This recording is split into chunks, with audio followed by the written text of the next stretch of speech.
I'm still not used to gridiron. I have never really heard that before, and I watch football. Really? Yeah, gridiron. Who the fuck says gridiron?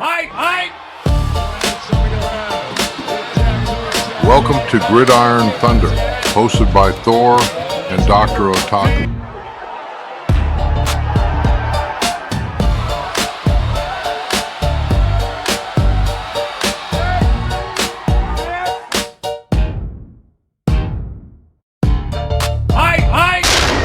Late 1800s, when American football fields were first being standardized, they were marked with parallel lines crossing the field every 5 yards.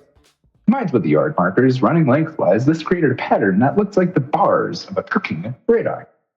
By the early 1900s, sports writers started calling the football field the gridiron because of that distinctive lines pattern. Over time, the term became shorthand for the sport itself, so gridiron football, in an American sense, became interchangeable in headlines, commentary, and culture. What culture, Doug? My culture. I'm your host, Thor. Yes, that's my name. Alongside me is my co-host, Kevin Tovar, a.k.a. Tiki Teka, a.k.a. Dr.Otaku. Oh, geez. I'll be trying to call him Otaku the whole podcast.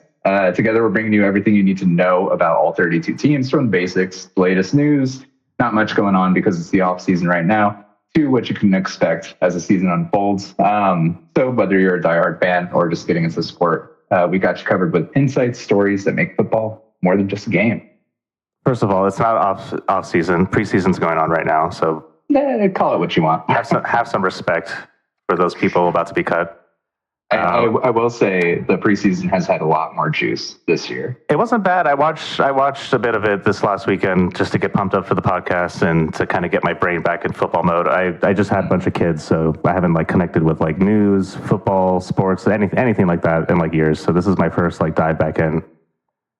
So my first question is, how's who was big when I last watched football? How's Gurley doing these days?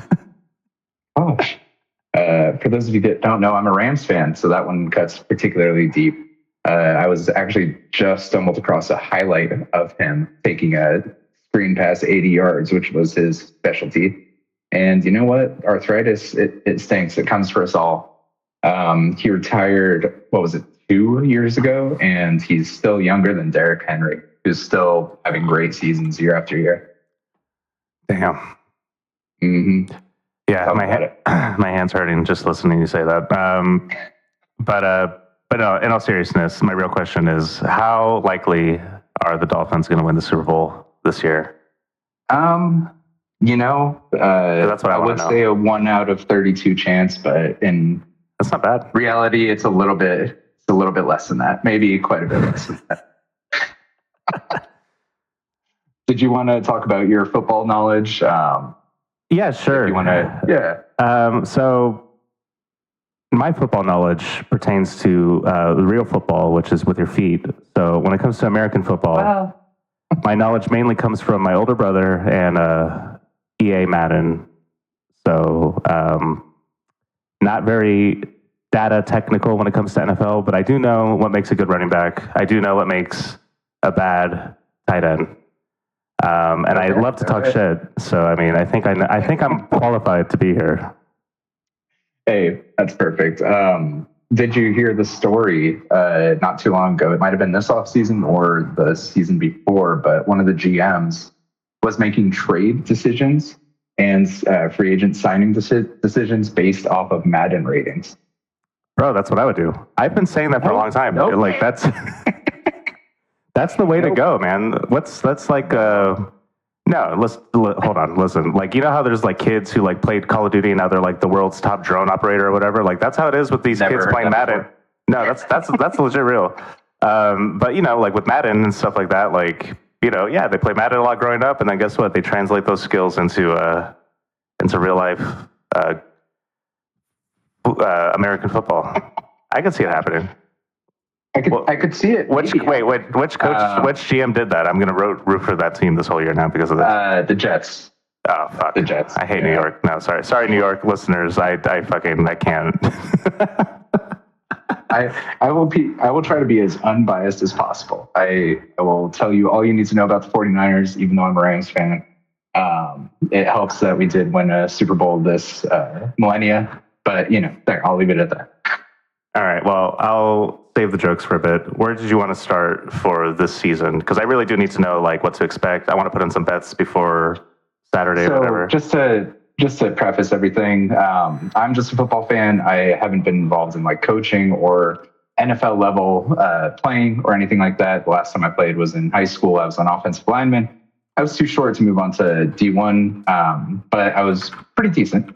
Besides that, I was more of a fan of the history of the game. I fell in love with the Rams back in 1999, the greatest show on turf. That was when I was 6 years old. Excellent. However, once I started to go into high school, the Rams were horrible. They were terrible. So I had no choice but to learn the history. And the Rams, I think, have one of the best histories. They were the first team to have logos on their helmets. They are one of the oldest franchises in the NFL. Because, again, they were going 3-42 over the course of 3 years, which is still the worst record all time, even worse than the 0-16 Lions and the 0-16 Browns over a 3-year period.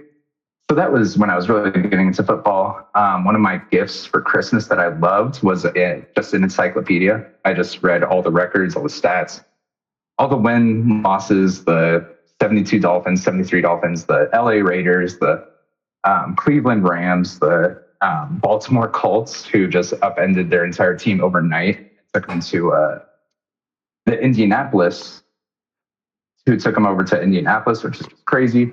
One of the crazier NFL stories. So I really know the history, and I've been diving in with multiple podcasts and research and NFL articles, the Athletic articles, ESPN articles, you name it. I take it all in. I'm a junkie, I'm a degenerate with that stuff. So there's kind of a little bit about my knowledge. Nerd alert. Just kidding. Nerd. No, for real though. Not biased at all. Obviously, with all those Rams facts, he's not going to be biased at all towards the other teams. Yeah. Quick side note.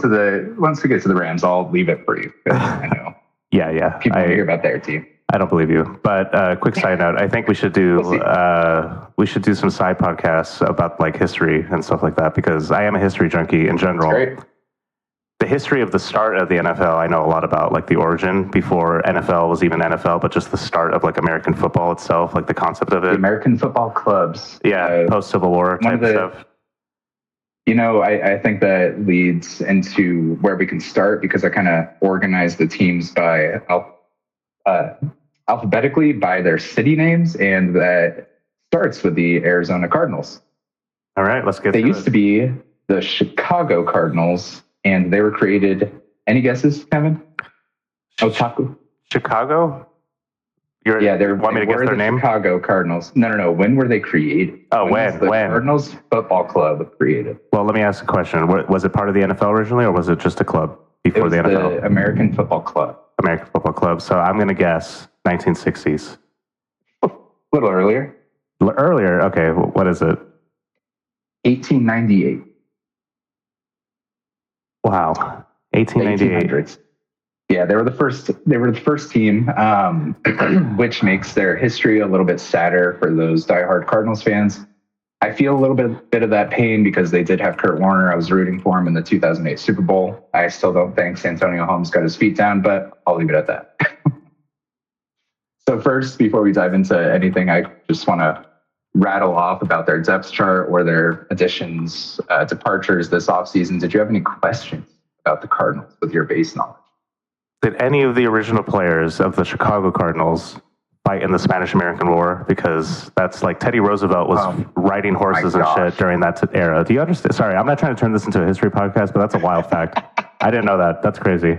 Hey, I opened it up. You know what? Maybe they did. That's cool. Is that how football was invented in Cuba? Anyway, sorry. Back on topic. Can't disagree with All right, any questions about, do you know who the Cardinals QB is? No. Do you know any of their key? Oh my. Okay, all right. Not today's Cardinals. The last time I really knew the Cardinals was probably 2009 era. If I had to say, I guess 2016, 2009 through 2016. Yeah. Larry Fitzgerald's one of the all-time greats. Yeah. See, I'm an expert in that era, sort of. So what's going on today? What 20-year-old making 3 million times my salary is? What's he doing? That's true. That's Marvin Harrison Jr. If you want to talk about that. So Kyler Murray is their QB. He is good.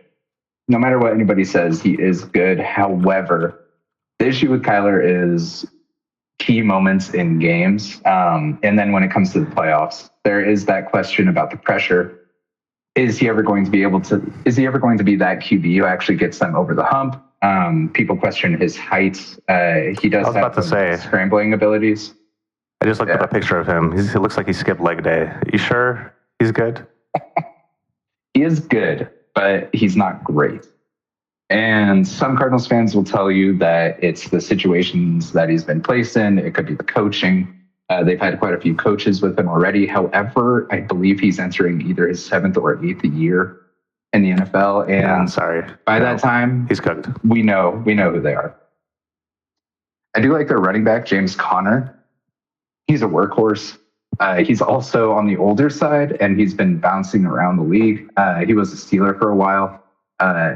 But he keeps turning in just season after season of respectable numbers. If you're in a fantasy league, you can get him in late in the drafts. If you go 0 running back, you can get James Conner for pretty cheap, focus on other positions, and he will do pretty good. But you definitely want to get somebody behind him because he does struggle with injuries every now and then.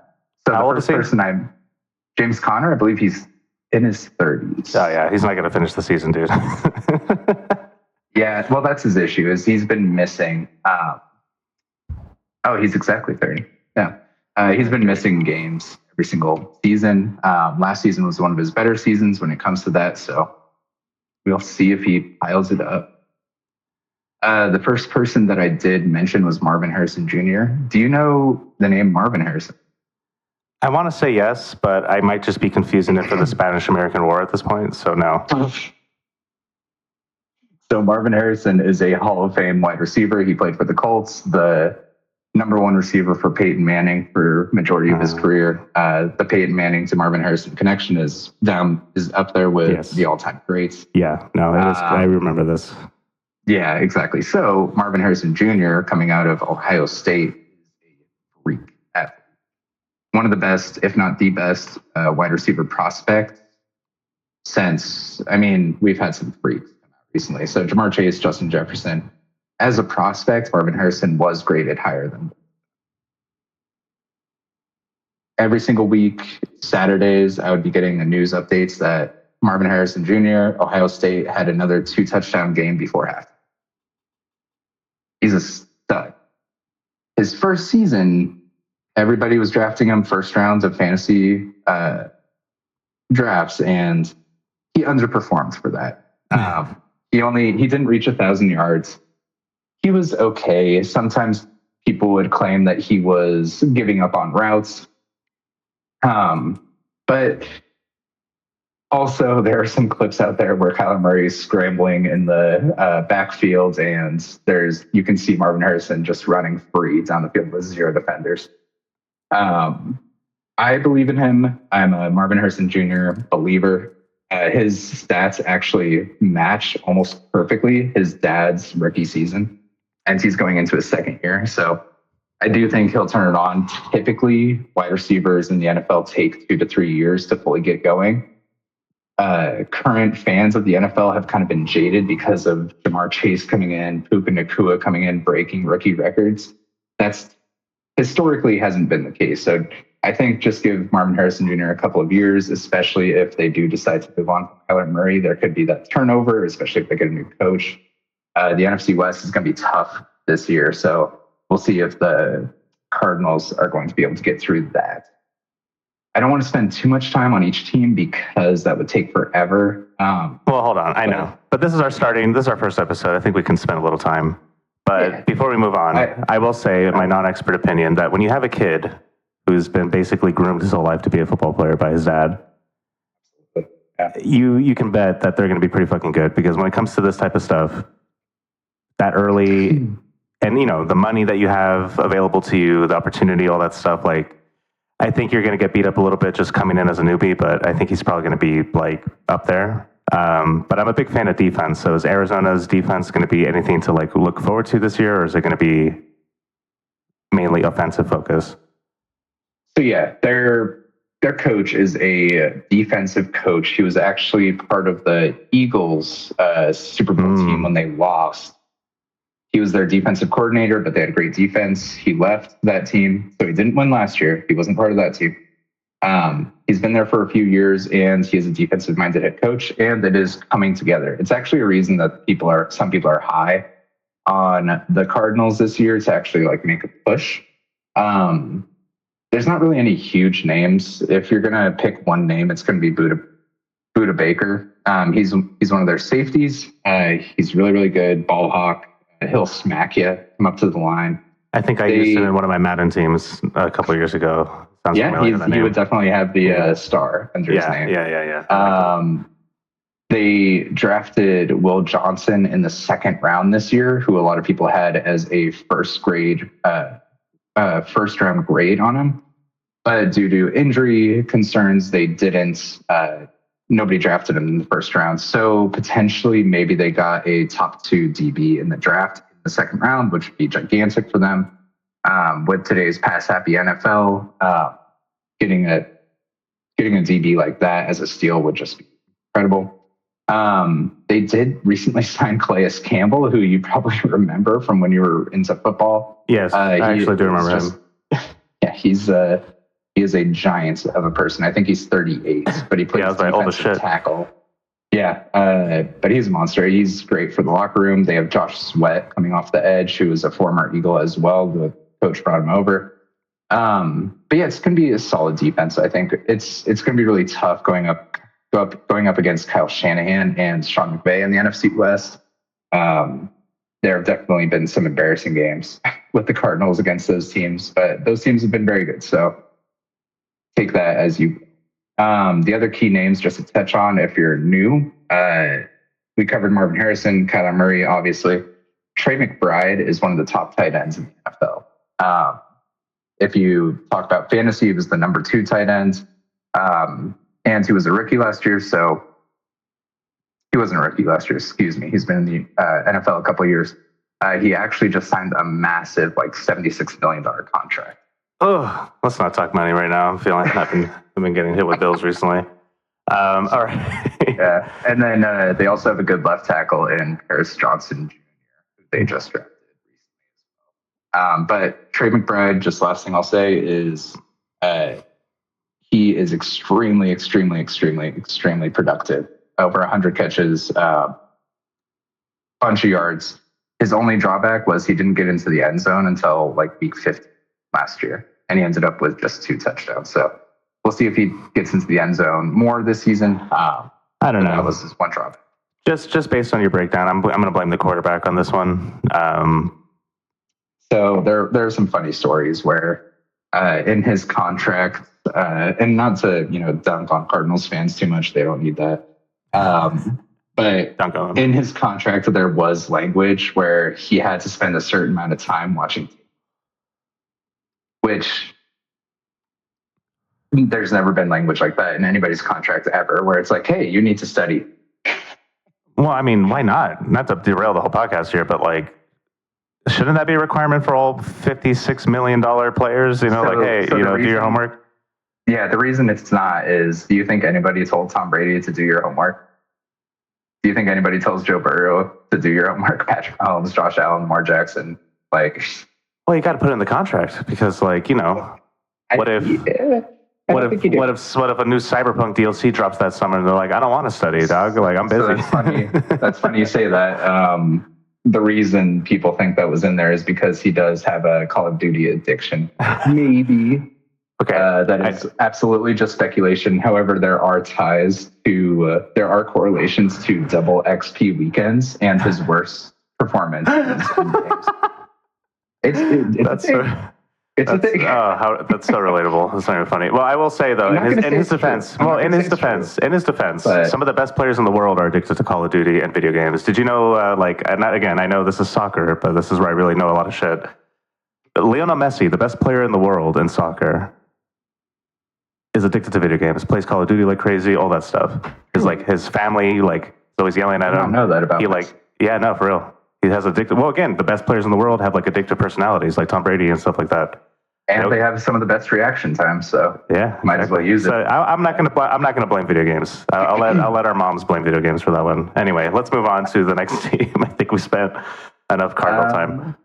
Yeah, that's they'll be interesting. I think they'll be annoyingly good. There may be some Cardinals fans who want to move on from Kyler Murray and hope they just tank, so that they can get a top QB. It's going to be a good QB class next year, so. Potentially Arch Manning will be declaring. We don't know that for sure though. So a bunch of is that college? Bunch of people. Are you talking about college right now? I'm talking about Arch Manning, who is probably going to be the number one QB prospect since Caleb Williams, who was a freak. But is Arch Manning is the son of Peyton Manning or something? He's the son of not Peyton or Eli, but their brother. He's a freak, man. Imagine Peyton Manning, but athletic. Yeah. I mean, honestly, Peyton Manning, I know this is going to like piss people off, but like it always struck me why he's such a good quarterback. Like when you look at him and when you like... Perplexing. It's like so confusing. You're like, wow, this is one of the best quarterbacks to ever to ever play. Like this is insane. Right. I don't think he would be... Well, he would still be a top QB if he came into the NFL today, but the pocket QB, which is what he was, and during that era, it was Tom Brady, Phillip Rivers, Kurt Warner. It was the pocket QB era, and he was able to just stand back there and throw his ducks that were always on target, which he never had a spiral in his entire life. It was always a duck, and that's always what perplexed me about him was just how does this ball always get to exactly where it needs to be? Was it him or his brother who had the cheating scandal with like the doping or whatever? They did something to like heal faster from injuries. Anyway, let's move on. All right, the Baltimore Ravens. Oh yes. Okay, so really quick, Baltimore Ravens. Yeah. I'm not from Baltimore, but super nostalgic team for me because Ray Lewis is probably my favorite player to ever live in NFL history. I love him to death. Yeah. Anyway, so what's going on with them these days? He's good. I saw a recent bracket tournament that somebody had posted online, taking in like fan votes and everything. Best defensive player of the millennia. Yeah. And Ray Lewis ended up winning, which I disagree with. Obviously, it's Aaron Donald, but for me, Aaron Donald is also like a favorite of mine, but no, I mean, just for pure nostalgia points, Ray Lewis wins. I dig it. That early 2000s team was special. I was raised a Giants fan. My entire family's from Jersey. So the 2000 Super Bowl with Kerry Collins as the Giants QB was brutal. Absolute just beat down by one of the greatest defenses of all time. Personally, my favorite player from that team was Ed Reed. I love them in Miami as well. I think he's the best safety of all time. So. Yeah, Ed Reed. That was my older brother's like go-to guy growing up and stuff. Yeah. Like when we played Madden, and if I asked him, I bet he would say that's probably one of his top players. Yeah, I mean, you can't argue it. Anyway, all right, any basic questions about the Ravens? Do you know any of the current Ravens players? Is that the team that Cooper Rush went to, or is that a different team? Why? Why do you know that? Well, okay, so I have this talent that I can call shit like years before it happens. So I was playing Madden 2016 a lot at the time. Cooper Rush was like a rookie. He was like third string or whatever, and then I was on the Cowboys. And I'm a big Cowboys fan. And I watched a preseason game where Cooper Rush basically played the whole game, and I was like, man, this guy's fucking good. Like I was like, he's really good. I know it's preseason, but this guy's like, he's on one. And then he stepped in a few times when Dak got hurt, and he played really. And like no one was giving him any credit of why he was good. And so I was just like, yeah, this guy's like going to be the best one day, or not the best, but like he's going to be a starter, like really, really good. I thought he was going to be a starter for the Cowboys because Dak Prescott was like disappointing me, which he still does.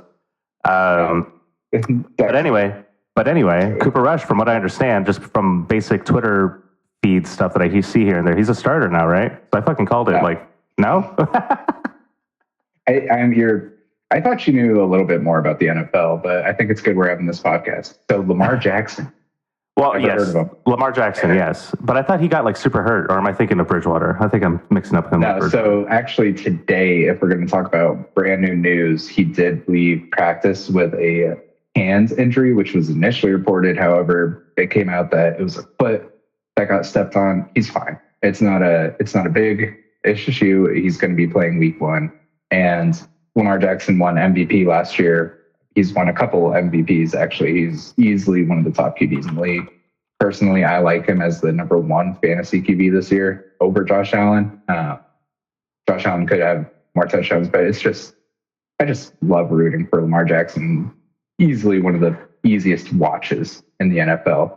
If you're watching Lamar Jackson, you're going to have fun. Well, from the little bit I've caught of last year, he's like a speedster, right? Like he's good scrambling and stuff like that. Absolutely. Yeah. Well, he's also a good passer. That's what makes him so good.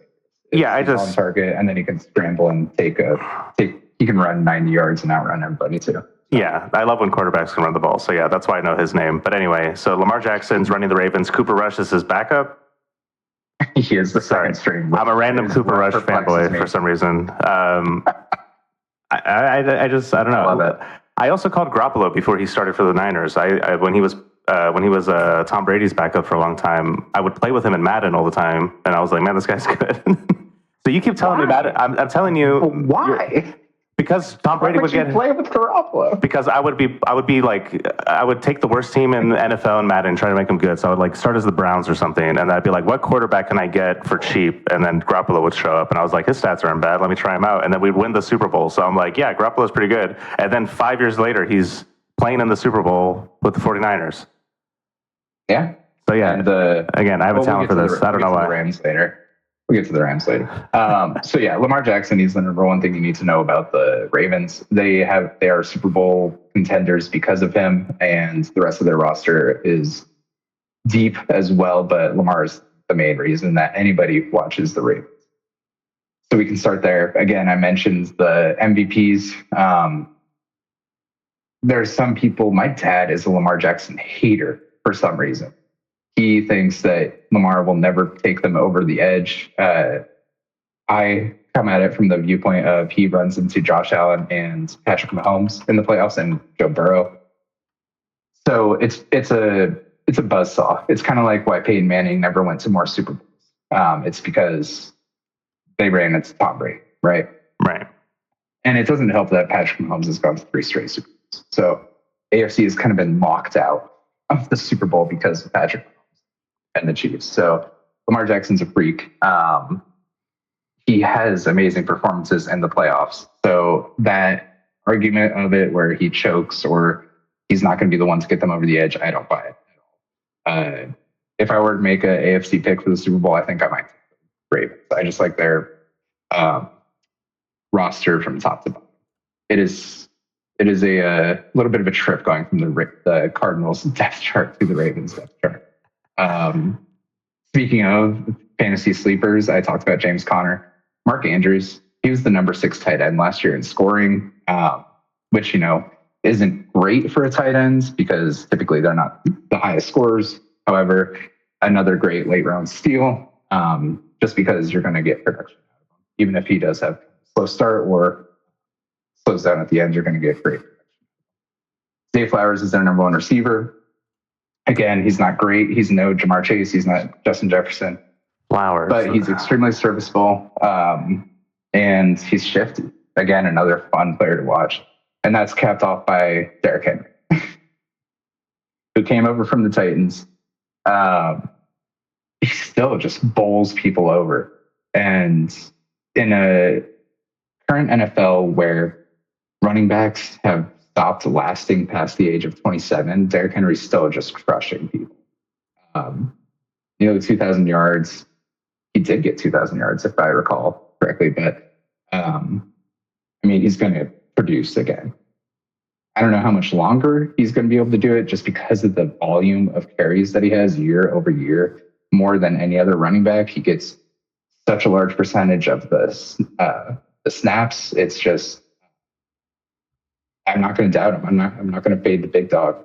I'm not going to fade the king. This bro looks like a fucking fullback. This is a running back? He's huge. Yeah, he's huge. He trucks linebackers. Yeah. Keen Henry. Jesus. Mm-hmm. Yeah, that's kind of his nicknames. Yeah, no, I'm just doing some quick image searching, and just to put this in context for my brain. Yeah, no, I mean, I know you don't really care for him as much, but Marshawn Lynch, those type of running backs that could just crush through people and stuff. Give me Derrick Henry over Marshawn Lynch. Really? I know there's Marshawn Lynch fanboys out there, but I'm one of them. I'm one of those fanboys. There's very few people who would argue that Marshawn Lynch was better than Derrick Henry, even at his peak. It's just the stats, the volume, the year over year. I mean, Derrick Henry's going into the Hall of Fame, so like that, there's no doubt. Marshawn Lynch ain't. That's a crime. He does not deserve to be in the Hall of Fame. You're going to get hate for that one, but we'll move on before. Not that much. I'm okay with that amount of hate. Also, their defense is good. Roquan Smith, inside linebacker, is a stud. Nnamdi Madubuike coming off the edge. Calvin Noy is great. Nate Wiggins at DB is amazing. Oh, one of my favorite safeties in the NFL, Kyle Hamilton. I'm in a few fantasy leagues where we have IDP, which is a defensive player. And Kyle Hamilton, I try to get him in every single one of those drafts because we talked about it earlier. Ed Reed. I like watching Ravens safeties. They're fun, and he's a stud.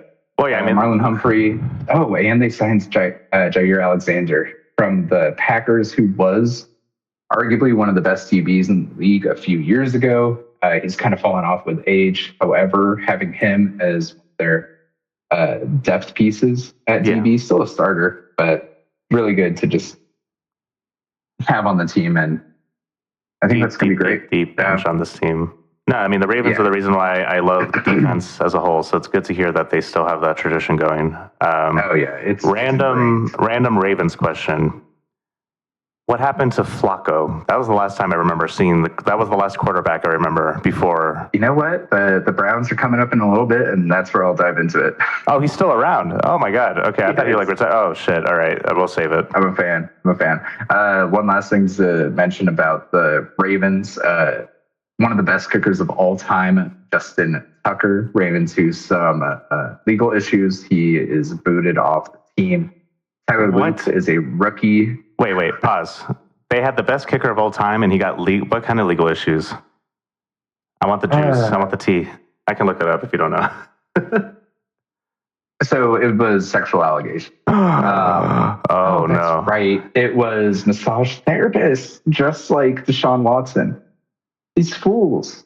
Massage therapists, sexual harassment. Yeah.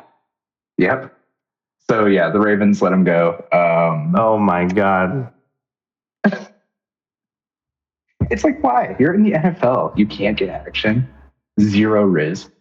Why can't you just beat your wife like a normal NFL player? Come on. Speaking of Ray Lewis, right? Oh no! Oh, we got to censor that out. No, I can't have anything for.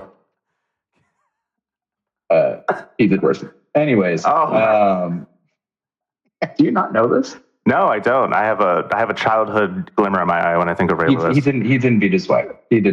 I'll say that. He did kill someone. That's fine. That's cool. Who hasn't? You know what I mean? Anyway, dark humor. Anyways, Tyler Loop, rookie kicker. He looks really good. It seems like he will probably be able to drill the same 60-yarders that Justin Tucker was drilling. So, last thing I wanted to mention about that. Great little sidetrack. Sorry, I'm going to keep doing this. I apologize to everybody in advance. No, you know what? I don't. All right, Falcons. Falcons are up next. Otaku, anything you know about the Falcons? The Falcons, Michael Vick, what's he doing these days? No, seriously. That was my intro to the Falcons as a kid, was Michael Vick era. Me too. They were in the Super Bowl recently as in not Ryan. recently. Yeah, Matt Ryan, 2018. Yep. That was the famous Super Bowl. It was 2017. That was the famous one where the lights went out, right? Am I remembering this correctly? No, so you're thinking about the Ravens versus the 49ers back when they had Joe Flacco. Okay, yeah, sorry. My memories are all mixed up. Yeah, no, having kids messes with you. Anyway, So what's going on with the Falcons these days, besides not having Michael Vick? So what you're thinking of is the Matty Ice Super Bowl when they faced Tom Brady and the Patriots, and they were famously up 28-3. Yes, I did see that live. In the fourth quarter. And I mean, yeah, Tom Brady's greatest comeback of all time. First overtime Super Bowl. Sorry, Falcons fans. You know who I like on the Falcons? Michael Penix Jr. Well, hold on. Sorry, not to break your flow here, but wasn't that Deflategate that game? Wasn't that game what caused all that? Tom Brady cheating with the deflated footballs? That era, not in that game. I think it was actually a couple years before. No, it was like right after that, I swear. No, it could have been going on for a long time, is the issue. All right, Tom Brady, cheater / freak, who time will tell. Hey, I'll take that, because you know what? When I lost a lot of money that game, so I'm bitter towards Tom Brady. When I was 7 or 8, I watched my favorite team, Kurt Warner, the Rams, greatest show on turf, lose the Super Bowl to Tom Brady. 20 years later, I'm a grown man. I have a child. I saw the Rams lose to Tom Brady in the Super Bowl. So, it's fine. Fine. We'll move past it. The Atlanta Falcons, where are they at? That's a good question. They have Raheem Mostert as their head coach, who I know very well with my Rams fandom because he was the defensive coordinator for the Rams when they won their Super Bowl. But with that being said, their defense was definitely a weak point for them. He actually brought over some of the stars from that Rams defense. I'm a fan of Leonard Floyd, but he's not going to take your defense over the edge. Who will take you over the edge in my book is AJ Terrell.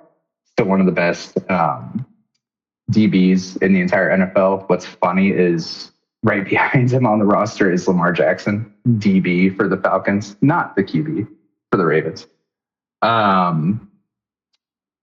Jesse Bates is really good at safety for them, one of the best safeties in the NFL. And then Jordan Fuller is also from the Rams. I'm a big Jordan Fuller guy. But overall, their defense is definitely what's going to be lacking, which is one of the reasons why they traded with the Rams during the draft to come back into the first round and draft a defensive end. Well, Falcons have always been like a pretty offensive-heavy team, historically speaking. Like from the eras that I paid attention to, they've never really struck me as a defense team. Kind of. So yeah. I think they'll still. I mean, how'd they do last year? I guess let's preface this with that. I see they have Kirk Cousins as their quarterback, and I remember Kirk Cousins because he's old and he's not good. So the story. Well, he is good. He is old. He's old. I have a huge age He's bias. old and he's injured. Yeah. Oh, geez. Yeah. So the story with Kirk Cousins last year, they signed him in the offseason. They're like, hey, we have a QB now. This is going to be great. The draft was a month later. They signed Kirk Cousins, gave him a buttload of money. During the draft, 7th overall, 8th overall, excuse me for getting that wrong. He was the top 10 pick. They draft Michael Penix Jr., a QB out of University of Washington. Steve. And Kirk Cousins has been public about this, that he kind of felt like that was a slap in the face to him. And a lot of people question, why pay Kirk Cousins if you're going to draft one of the top QBs out of a strong QB class? And sure enough, yeah, it is, absolutely. It's kind of working out for them. They are paying the toll a little bit, but not as badly as people kind of thought, because what if Penix stunk? And what if Cousins stunk? That would have been the worst of all realities, and they have kind of avoided that because Kirk was decent. They're looking for trade partners right now to take on Kirk Cousins, hoping that some team, which is terrible, you never hope for injury, but in their situation, they are kind of hoping that a QB starter gets injured in the preseason or in the first few weeks, and that team is desperate to kind of trade their assets for Kirk Cousins. So Michael Penix Jr., though, I got to say, I'm a fan. He didn't play very much last year. He played a few games, but in those few games, he looked like how he was billed as a college prospect. He got decent stats. He wasn't making dumb rookie mistakes, and he fed their top target, who is Drake London, who is one of the top wide receivers in the entire NFL.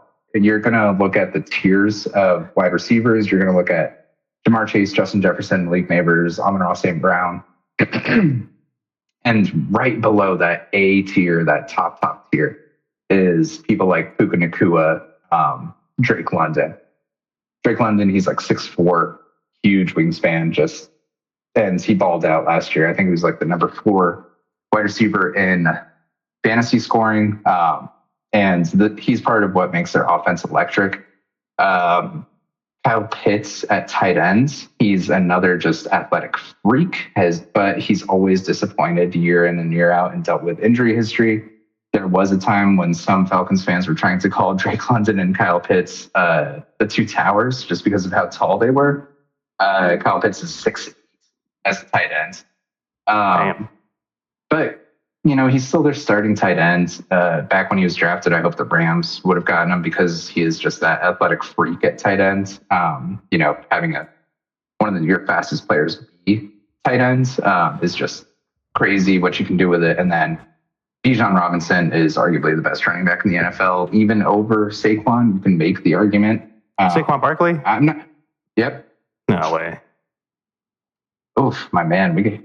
I guess we do have to cover the Eagles. Not everybody knows what happened. Yeah. Have you seen the Madden cover? Oh no. Oh no. He got hit with the curse. He hurdled a guy. As he was spinning backwards. His body was moving backwards, and he hurtled over a guy. Okay, we'll talk about Barkley when we get to the season.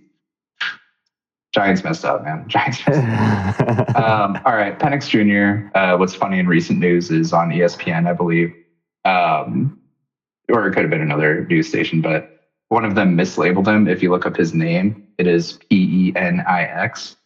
They mislabeled it with an S, so that made its rounds on. That went a little viral. Penix, Robinson, London, Pitts, and then Jake Matthews as a left tackle is really good as well. And they have a good offensive line. I mean, I would be excited if I was a Falcons fan. Personally, they traded their first round pick to the Rams, so I have to root against them. I don't want to. I'm not going to enjoy it, but I have to root against them, hoping that I can get that top pick for free. But I'll leave it at that for the Falcons. We have not seen a team with a star player that doesn't have a junior in it yet. I've noticed this. Yes. So, I know. Okay, so Michael Penix Jr. does excite me just looking at some stats and stuff as you've been talking. But does he like to go to massage therapy? Because, that might be a risk for fantasy, a sleeper fantasy risk. Even if he is, I don't think we have to worry about that coming out for a few years. It seems like that's the tail of the tape with these guys. Okay. It takes a while. All right, good. Yeah, it takes a while. We're safe this year. Knock on. Hey, next up, the Buffalo Bills. OJ. RIP OJ. Just kidding, not RIP. Buffalo Bills. So as a Miami Dolphins fan, I don't like the Bills because they tend to get our season quite messed up, and it's always a tough game.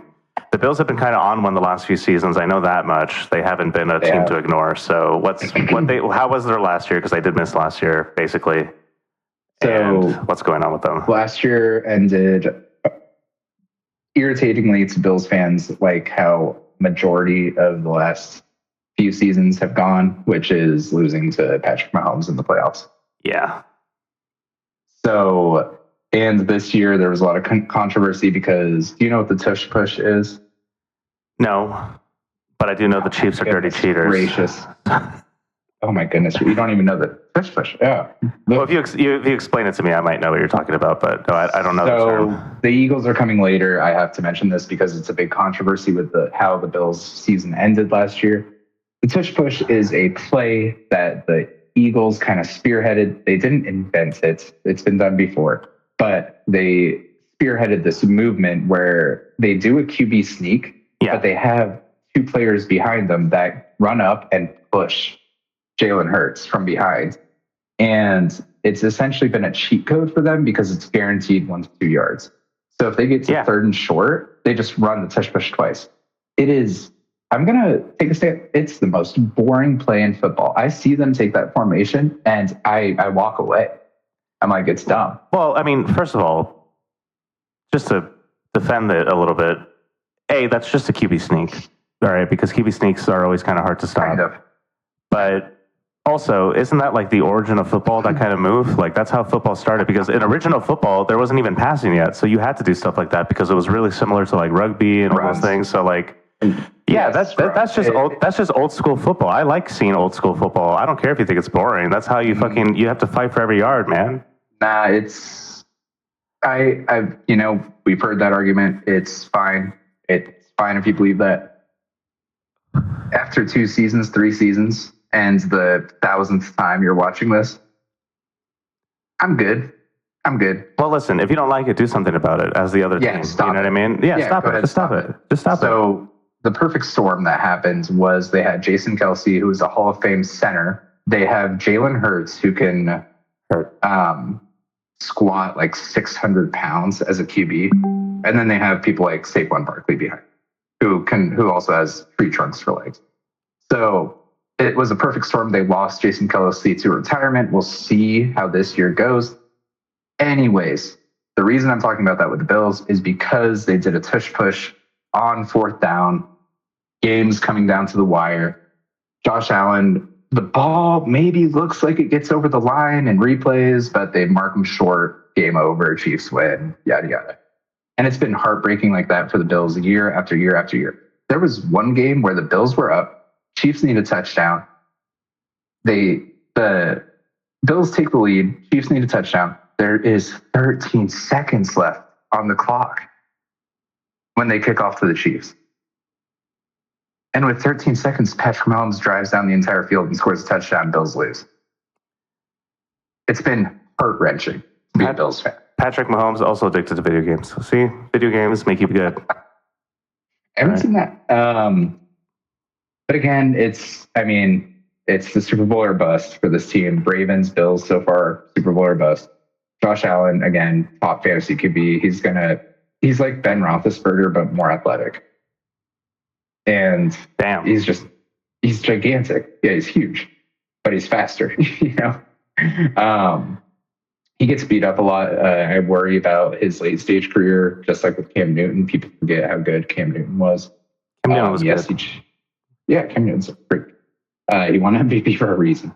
One of the few people, random memory, I was watching the Panthers versus the Patriots, and it was less than 2 minutes. Brady had just taken the lead, and my friend was like, "Hey, I'll bet you the Panthers don't." And I was like, it's an insane disadvantage. They're going up against Tom Brady. Less than 2 minutes left. Cam Newton needs to score a touchdown. But you know what? I took it up with him, and Cam Newton paid it off. One of the few times somebody in the clutch I saw that beat Tom Brady, which is tough to do. So again, Cam Newton's great. Cam Newton reminds me a lot of Josh Allen. Josh Allen, I think, is better. He gets beat up a lot. Well, hopefully Josh Allen is less sexist, and then I'll root for him a little bit harder than I did Cam Newton. One of my favorite reporters, Jordan Rodriguez, she was a Panthers beat reporter, and a very viral moment from that era where Cam Newton was good. She asked him a really good analytical question. Yeah. And he responded saying, "That's a great question. Really good question. I can't believe a woman said it." No, he was like, "You don't know." I saw that clip. He was like, "You don't know football. You're a woman," or something like that. Yeah, it was really bad. It was really, can a guy ask it so like I can take it seriously? Some shit like that. Yeah, it was so bad. It was like out of nowhere.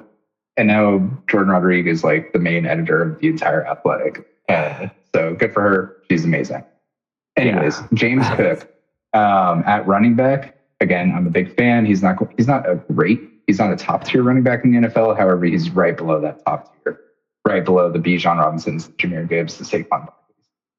Their wide receivers are a little lacking. They've been trying to get Josh Allen more weapons. They haven't been doing that good of a job at it, though. They have Khalil Shakir, Keon Coleman, Josh Palmer. Not really anybody really, really good who's going to push him over the edge, but Khalil Shakir is productive. He's going to be there when you need him, but still, this offense is going to run through Josh Allen, James Cook. Offensive line is good. Their defense is good. They added Joey Bosa this year, which he's not as good as Nick Bosa. He struggles with injuries quite a bit. But if he is healthy, and if he's healthy all year, then their defense is going to be scary. Ed Oliver, Greg Rousseau on the defensive line is great. Matt Milano still in the middle. Bills fans love him. One of my favorite Bills players of the last few years. Tre'Davious White is back with the Bills. He's a Bills legend. A lot of people I've talked to that are Bills fans say he's one of their favorite Bills of all time, which did he come back from retirement or something, or did he just get traded back? Well, you could say that. The Rams signed him last year, and I mean, he looked washed to me. Mm-hmm. I can't recall if he was dealing with issues. I don't believe so, but he was a healthy cut from the team by like week 3. Damn. So he is listed as one of their starters. I don't believe it. We'll see. They do need help at that DB position, but I'm rooting for him. He was one of my favorites when he was one of the top DBs in the entire league. It was like him, Jalen Ramsey. But yeah. Any questions about the Bills? No, I feel like I got them out of the way. You think they're just going to get swashed by the Chiefs again this year, or their division, I should say? There's an argument where this is their year. There's an argument where they're going to lose to the Chiefs in the final seconds. There's an argument where they're going to lose to the Ravens in the final seconds. But I mean, if I had to bet money, I would bet they would be a top 4 team. They're going to be in the divisional round no matter what. Unless something catastrophic happens, like an injury to Josh Allen. I would just kind of book it for their yearly trip to the divisional round. All right. Who's next? Carolina Panthers. Oh, we were just talking about them. Good old talking Panthers. About Cam Newton. Yeah. You know what? Yeah, that's all they need. Moving on. Kidding. Honestly, I don't know anything about the Panthers right now. How have they been up to? They haven't been doing much. They were in a terrible position where they traded a lot of assets to move up to the number 1 pick overall. They traded their future first-round pick to the Bears, and they moved up to draft this guy, Bryce Young, out of Alabama. And he's 5'10". People slight him for his height. And he was terrible in his first year as a rookie. Just terrible. Everybody thought he was a bust. Last year, he kind of turned it around. A lot of people are seeing kind of what the Panthers saw originally and what we saw from him in college, where he's really got accuracy, kind of like that Drew Brees archetype where, yes, he's shorter. People worry about him seeing over the offensive line, but he just has that accuracy, that timing. I'm excited to see him. I still need to see him prove it over an entire season, especially. But I think he's great. Well, how's their O-line then? Because if you have a shorter quarterback with that Drew Brees like storyline, that's kind of what you need to guarantee success or to hope for. Yeah, their O-line's middling. They're going to have bad games, especially when you go up against some of the better defensive lines in the NFL, but they'll be serviceable. They have a good running game with Chuba Hubbard. They used one of their top picks on a rookie running back, Jonathan Brooks, who was supposed to be the best running back of that draft class. If you look at their roster right now, he's not even on the roster. Which is, you may know the name Rico Dowdle, Cowboys. He's their backup behind Chuba Hubbard. Chuba Hubbard, again, I just like saying his name, Chuba Hubbard. Yeah, I was going to say, what the heck? What kind of name is that? Is that like Hawaiian or something? Chuba Hubbard. I do not know, but I love it. He's going to be serviceable. He's going to be like a top 15 running back. I don't know if he's going to be a top 10 running back, but he'll be top 15. Oh, I saw him play a little this preseason game actually because of his stomach tattoo. I recognize it. He's pretty decent actually. Yeah. So one of their top receivers was just drafted this year in the first round. Tatoria McMillan. A lot of people just call him Tet because I probably just butchered his name as well. Before this draft class hype and diving deeper into the actual prospects and everything, I was a lot higher on him before the actual combine and everything. When the receivers started testing, my favorite rookie receiver this year is actually Edgar with the Buccaneers. I even like Golden now over Tet, but Tet was I watched a lot of him in college, and he's a tall, really athletic receiver. But some of his drawbacks, people are worried about him being a contested catch receiver. They worry about him having the breakaway speed in the NFL, which you need it. You need to have separation, and we're not sure if he's going to have that separation. He makes it work. He made it work in college, but NFL is a different level. I do still really like him.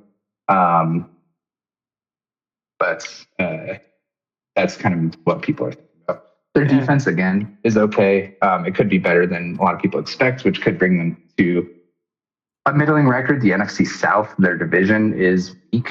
So they could have a decent division record.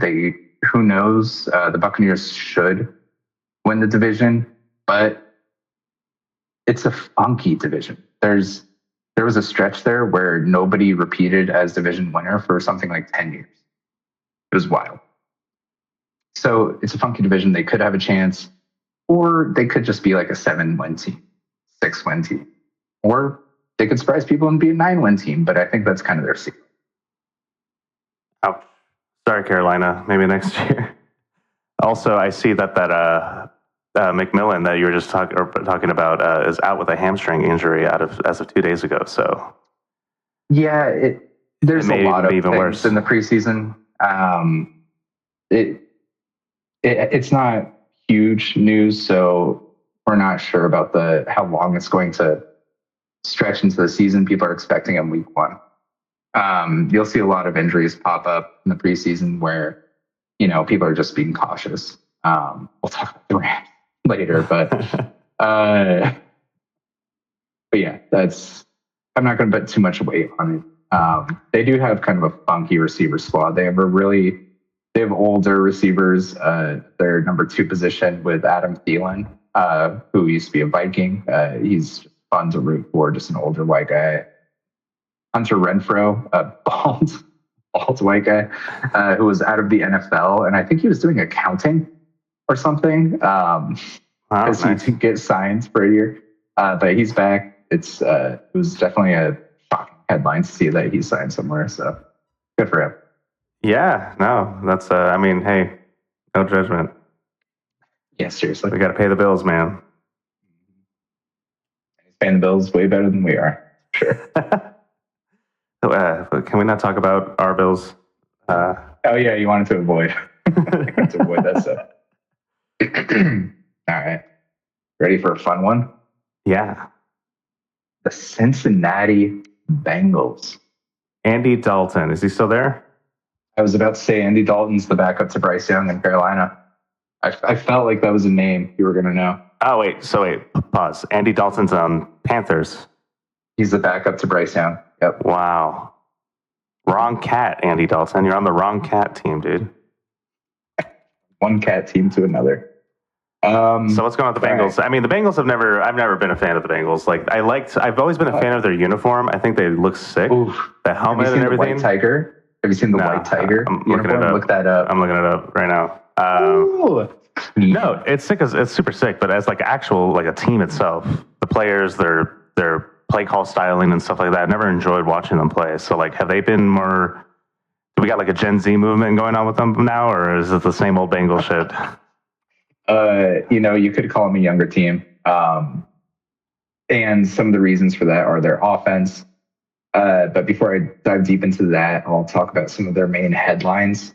One thing that the Bengals have never been good at historically is giving proper compensation to their players.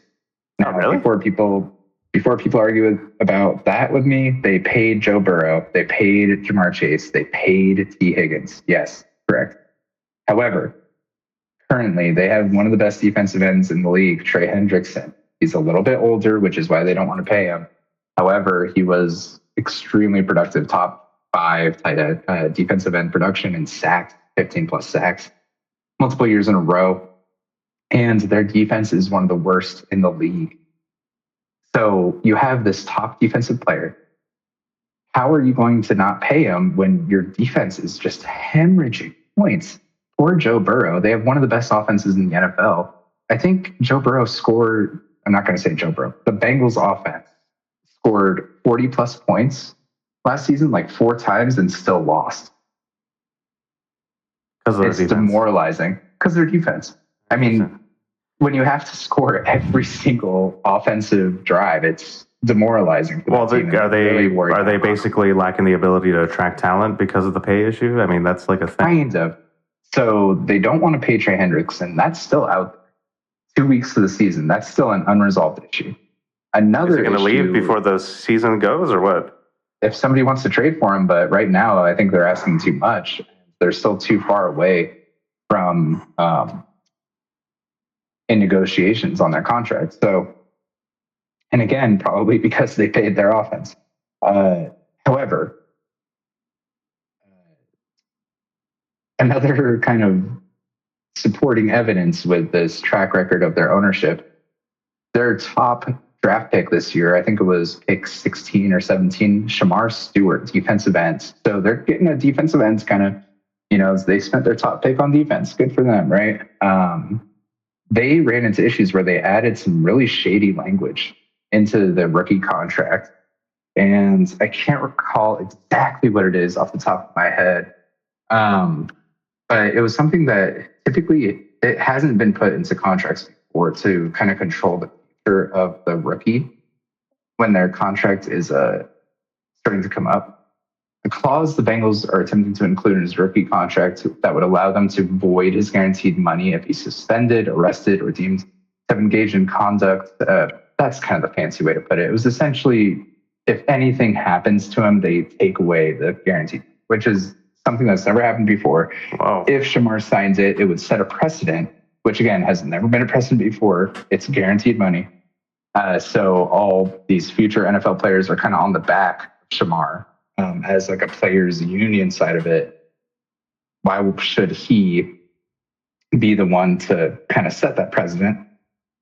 And I mean, it stretched out forever. They did eventually get him signed. I think it was like last week or 2 weeks ago. But he was the last first round pick to sign. And I mean, it was just insane.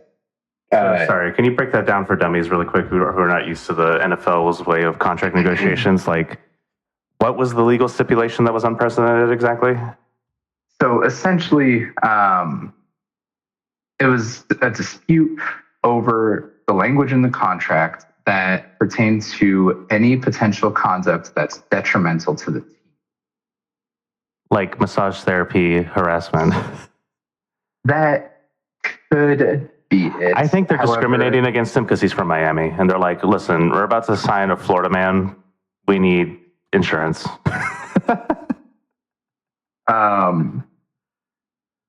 So again, they don't want that language to be vague because who's to say what's detrimental to the team? I mean, yeah, right? It could be playing Call of Duty. It could be sexual harassment. It could be speeding ticket. Or on another side of it, he had like a sprained ankle in the preseason, and he's not playing in preseason games when they think that he should be playing. Right? That's detrimental. Exactly, and that's kind of where the line gets drawn. And if you look at it from a players' union side of things, I'm always going to be on the side of the players. No, do I think NFL players make too much money? Yes, but no. Do I think?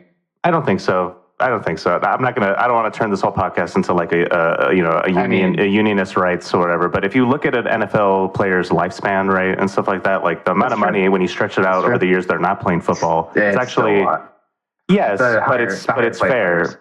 Well, I agree with the majority. Yeah, obviously Mahomes is going to be able to. Yeah, Mahomes can pay the next 3 generations of his bloodline or whatever. $500 million contract. For Mahomes. Yeah, his kids will have money probably, but your average NFL player needs to make a high salary because they're not going to be playing. They're not going to get that salary for the next 50 years. They play on average 2 years. So yes, I agree with you on 90% of players. Long story short, I'll never be on the side of the owners.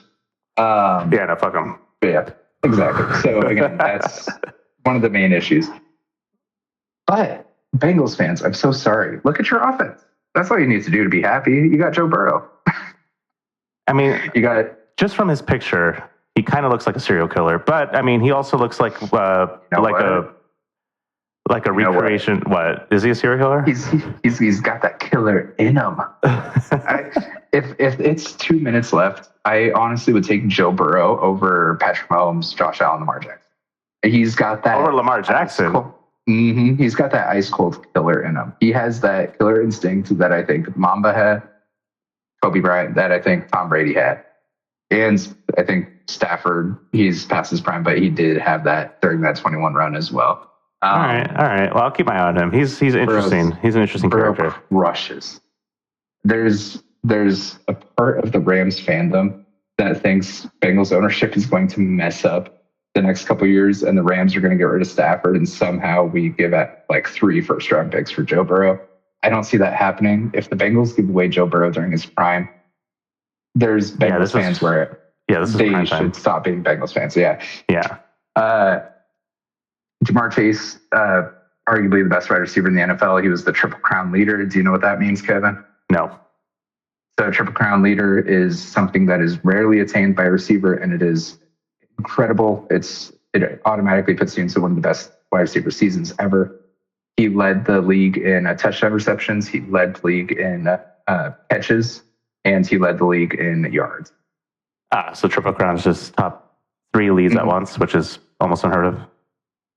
Yeah, like I think the last person to do it was Cooper Kupp, which people. Oh yeah, Cooper Kupp. I know him. Yeah, he's great.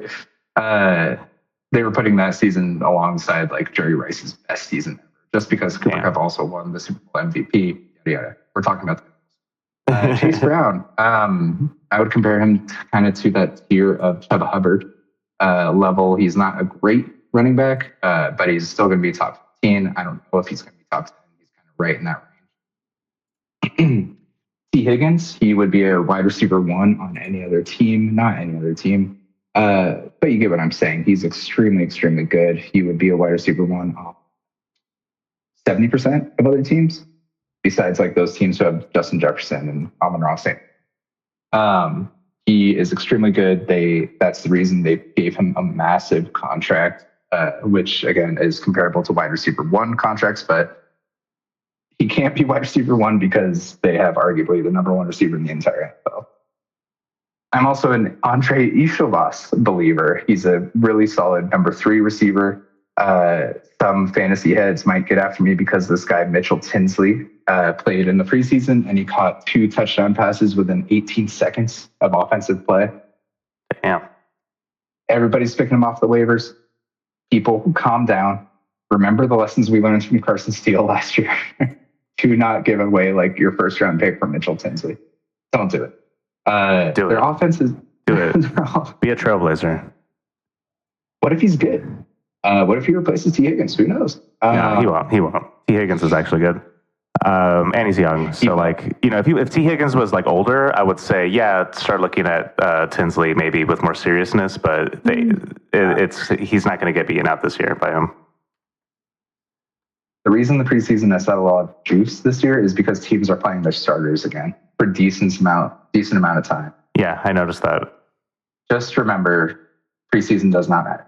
The Rams went 4-0 in the preseason when they went 1-15.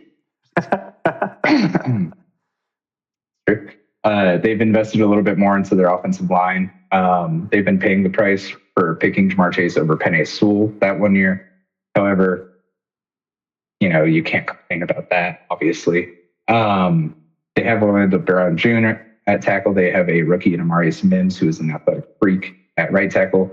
It could be good, but one of the biggest struggles with the Bengals, besides their defense, has been the offensive line. Joe Burrow just getting crushed. And then, just to kind of touch on it, their defense is, it's beautiful. Watching the first couple drives of their most recent preseason game, the team just walked down the field on them, which you don't want to see. And they're playing their starters in the preseason because they've been off to slow starts. To start the season, they've been starting 0-2, 0-3, 0-2, and then they go on a run late. So they're trying to kind of build this, let's warm up early, let's not fall into that same pattern. However, one person I don't believe in is Zach Taylor, their head coach. Yes, he brought him to a Super Bowl, but I would say Joe Burrow brought him to a Super Bowl. I just don't think he has complete control of the locker room like I think you want a head coach to. If you look at like a Dan Campbell or Sean McVay, it's just, I don't think he's going to be that head coach that's going to push you over the edge. And yeah, their offense, their defense is terrible. So yeah, well, I mean, if he's not making his decisions based on Madden, they don't really have a chance, do they? I mean, one of the few teams where, yeah, their offense is good. You could learn that from all right, let's move on from the Bengals. This Jamar Chase guy, he's got a 99. That's got to be good, huh? All right, moving on. The Chicago Bears. I mentioned that the Panthers gave away a future first-round pick to the Bears to move up to number 1 overall. The Panthers, the next year, were still the worst team in the NFL, so they had the number 1 overall pick. That pick was the Bears. The Bears used it on one of the most generational QB prospects of all time in Caleb Williams. Have you heard of him? Not at all. Tell me about him. I watched a lot of them.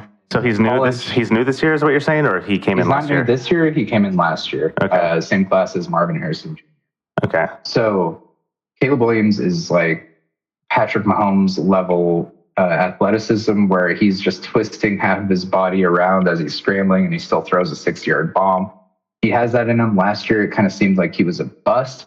However, the entire system of the Bears last year was just extremely dysfunctional. There are stories that have come out where Caleb Williams was asking people if they would watch film with him because nobody would watch film with him. Like, what were the coaches doing? That's their job. And he was just kind of like on his own. Some people. Okay, hold on. I'm calling bullshit a little bit here. Like, is he just saying all this to cover because he's like, trying to? It wasn't him saying it. It was reporters. Oh, okay. Well, yeah, but with my media distrust, like I always wonder if they just come up with this type of stuff, these type of storylines to try to cover for like these expensive decisions. Does it help if the head coach was fired like within 8 weeks? I mean, that does help. That backs the story, at least. Yeah. It was dysfunction at the highest level. Some people in the manosphere don't want to believe in him and actively root against him. They say he's not a leader of men because. Sorry, what's a manosphere? Sorry, pause. What's a manosphere? I'm not actually on the internet that much. I know I'm a content creator, but I don't. It's a certain bubble where it tends to just lean closer to the misogynistic views of. Okay, so it's like, okay, that's what I was say, toxic masculinity, internet bubble, okay. Exactly. So the reason I say that is because when he was playing for USC, which was another reason he was on some of the highest stages of college football, he would lose a high-profile game, and he was like crying on the sideline. And then he also paints his nails every now and then. Oh, my God. So, yeah, people are like, he's not a leader of men. I think that's just insane. I'm a Caleb Williams believer. I watched a lot of his college football. He's a freak. Just seeing those freakish plays. And you saw that a little bit, even with like the bust season that some people were claiming, which again, I don't think it was a bust season at all. Peyton Manning's rookie season, that was a bust season. Caleb Williams still had like one of the best Bears QB seasons ever. The Bears have been extremely cursed. They are the only team in the NFL ever to not have a 4,000-yard passer in a season. Which is just insane. People throw for 5,000 yards nowadays. They've never had somebody pass for over 4,000 yards. Caleb Williams threw for over 3,500 yards. I'm a Caleb Williams believer. I see it. They hired the best offensive-minded head coach, Ben Johnson, from the Lions in the offseason. He was hailed for all of his unique plays that the Lions were doing over the last few years. Well, I was going to ask, is this the same Lions that were like almost undefeated last year? He was part of that team? Yes. Okay, yeah. No, that's a solid ass coach because no, the Lions were insane last year. I did catch that. So that plus they have a good number one receiver in DJ Moore. They have a good top rookie receiver right behind Marvin Harrison Jr. as like a prospect was this guy Rome Odunze. He's their number 2 receiver. So it's his third year going into his second year. My bad. He could still pop off and be one of the best receivers in the NFL based off his college prospecting. They had just drafted a third wide receiver, Luther Burden, who could also be extremely good. They just drafted the best pass catching tight end from college this year, Colston Loveland. So that's immediately all these weapons. They have Ben Johnson. They have DeAndre Swift at running back, who is, again, solid, not great. And then they have a decent O-line. They have a decent defense. This is Chicago Bears hype season. They're perennial offseason winners. They did start 4-2 last year before their epic collapse. But I mean, why not? Why can't they be good? One of the arguments would probably be the NFC North is brutal. It's a gauntlet. You have to go against the Bears. You have to go against the Lions. You have to go against the Packers. You have to go against the Vikings. But why not? Yeah, I'm not feeling it. I'm not feeling it. But I will say I hope they have a better season. I hope at least for the quarterback he gets to show off a little bit better. It's unfortunate when leadership is at that level of competence. Yeah, I don't know. It sounds to me it was like some sort of like money laundering scheme. Like I don't know how you get away with that on the NFL level to be like that, like not doing your job. Like you have to be. Yeah, some kind of. Yeah, there has to be some scheme afoot, but I'm not smart enough to know what. All right. Oh, it's a good one next. The Cleveland Browns. Oh my God. The Browns. My favorite team to play in Madden because it's always hard to like get that team in order. At least it used to be back in like the era I was actually playing Madden. It still is. So they had a guy back in 2016 who was like super good, 99 overall, but he had like a bunch of problems. I forget his name right now. Ooh, who would that even be? Oh no! Oh my God! Nick Chubb? No. Running back? Nick Chubb? No, it was a quarterback. He was like amazing. He was like amazing, and then it all fell apart. Overall, nope. Maybe not 90, but it was like the best quarterback the Browns had ever had, and then it's on the tip of my tongue. Son of a. I'm gonna look it up. Hold on. It's embarrassing. That's probably their best. I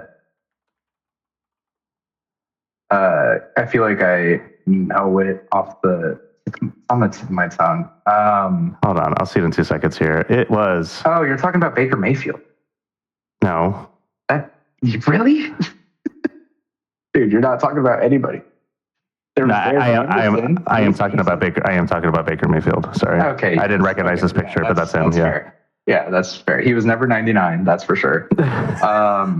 But he was good. No, I'm talking about. No, yeah, it's Baker. Yeah, sorry. I'm gonna shut up. We'll talk about the Bucs in a little bit. I like Baker Mayfield. Big fan. So Joe Flacco, he was just named the Browns starter. How old is Joe Flacco? Yeah, how old is this guy now? There's no way he's going to be able to hang. He was barely hanging on the Ravens, man. He's exactly 40. So, oh, my God. Yeah. What does he think he is? Tom Brady? Look at his face. I'm looking at a picture right now. With gray beard. Looks like he's about to pull up to a desk job. This guy does not look like a quarterback.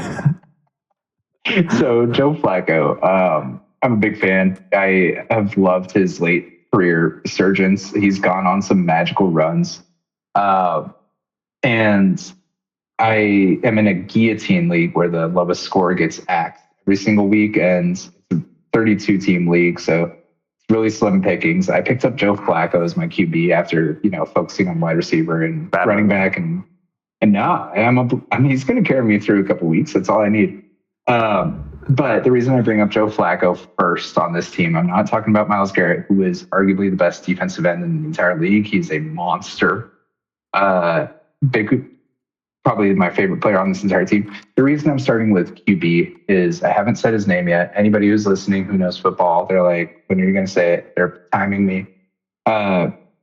It's because of Shedeur Sanders. Have you heard his name? No, but he's way younger. So why is Flacco even on the Browns?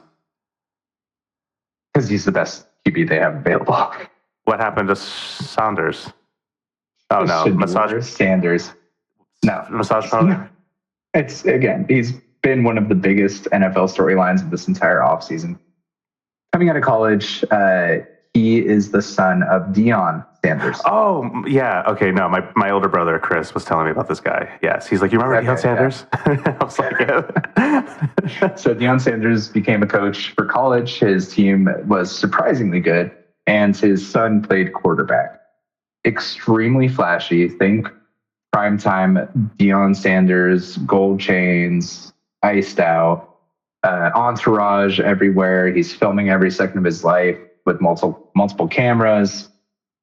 People were saying, oh, he could be the second pick overall this year. But do people want that circus? Who's going to take him? Is he going to go 7th to the Saints? Is he going to go here? Is he going to go here? First round goes by, nobody picks. Okay, all right. Maybe he did have a second round grade. People reach for quarterbacks. Okay, second round pick. Second round goes by, nobody picks him. Damn. Third round goes by, nobody picks him. The Browns in the third round draft Dylan Gabriel from Oregon, decent QB prospect. Fourth round goes by, nobody picks him. In the fifth round, the Browns, who have already drafted Dylan Gabriel in the third round, drafts Shedeur Sanders in the fifth round. Arguably the biggest slide of any college prospect. But why? Is it because they didn't like that he was like a content media influencer? Is it because they have a thing against Deion Sanders?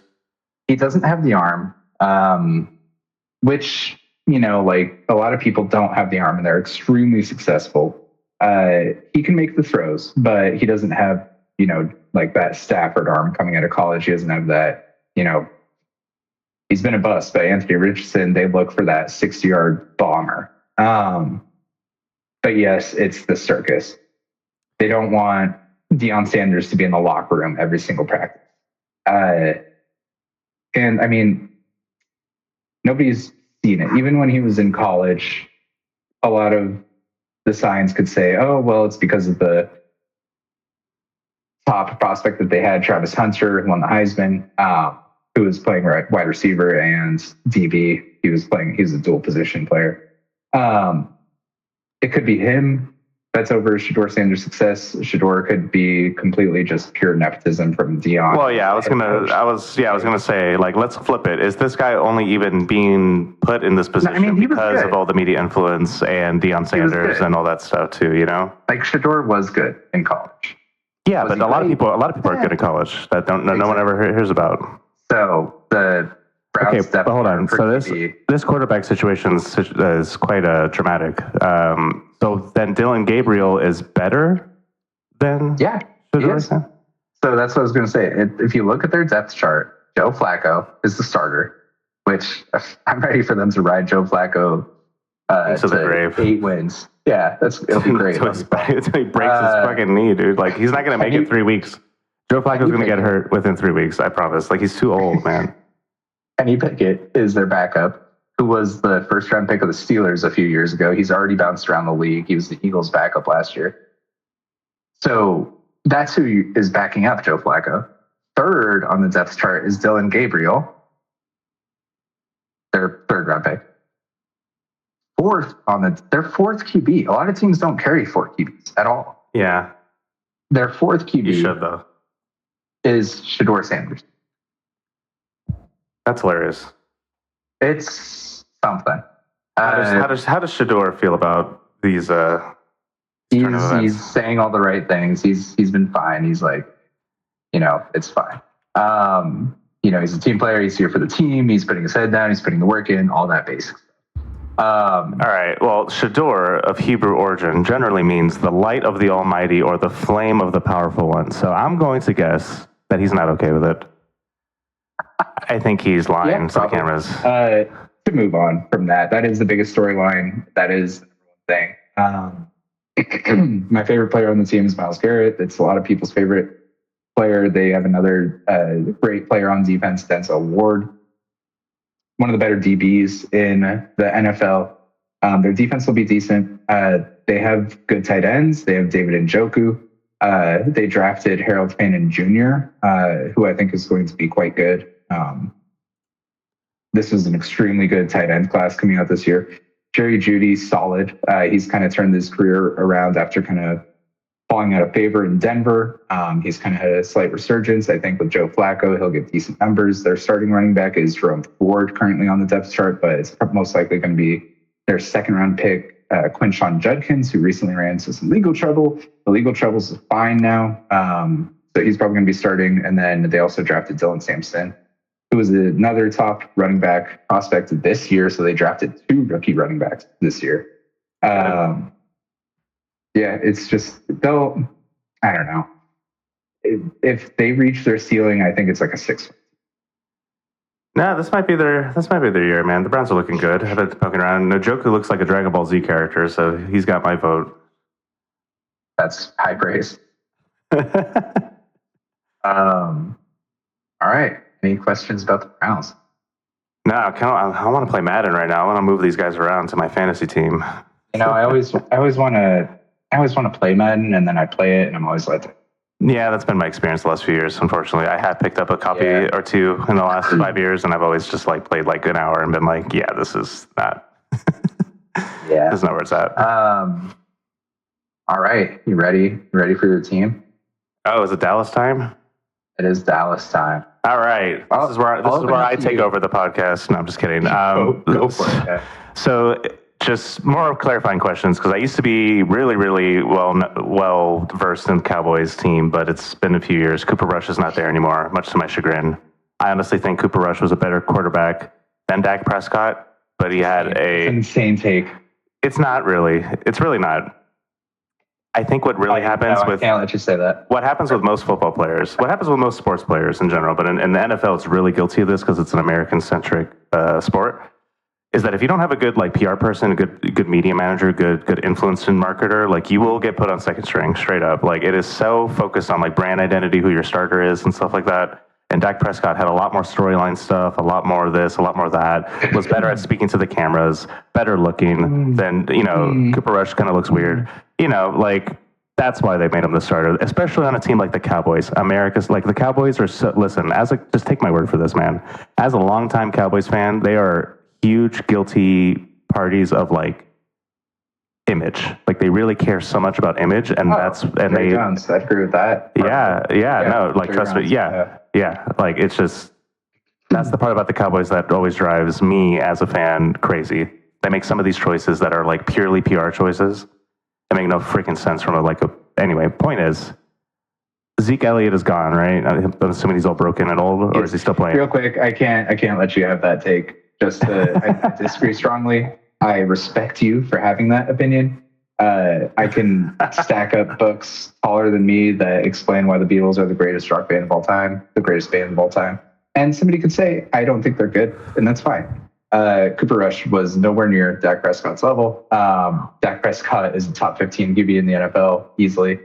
He was how many playoffs did he? Yeah, how many playoffs did he win? How many Super Bowls does he have? I think that is not a product of Dak. I think he has the same amount as Cooper Rush.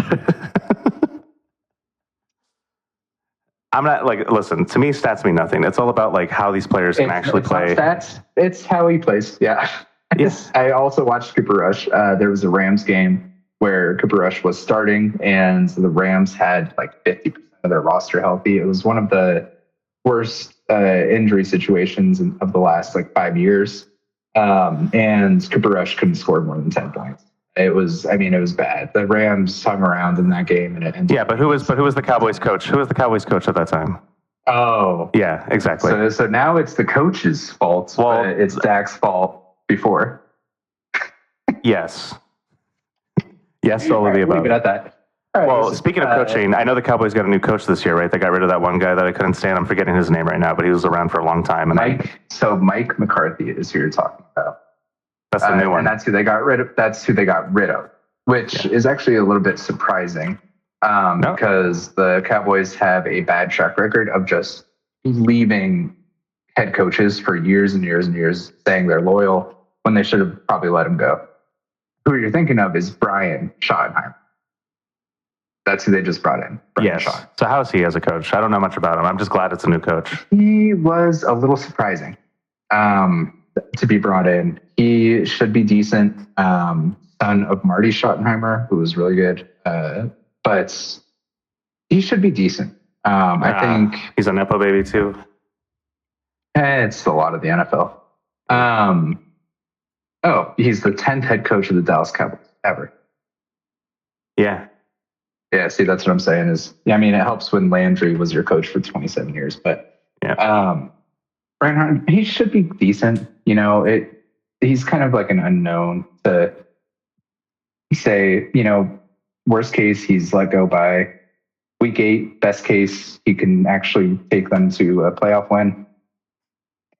But he is kind of that unknown. He wasn't a top head coach prospect. That goes to Ben Johnson of the Bears, Aaron Glenn with the Jets. And then, Brian Schottenheimer got signed, and people were like, oh, okay, interesting.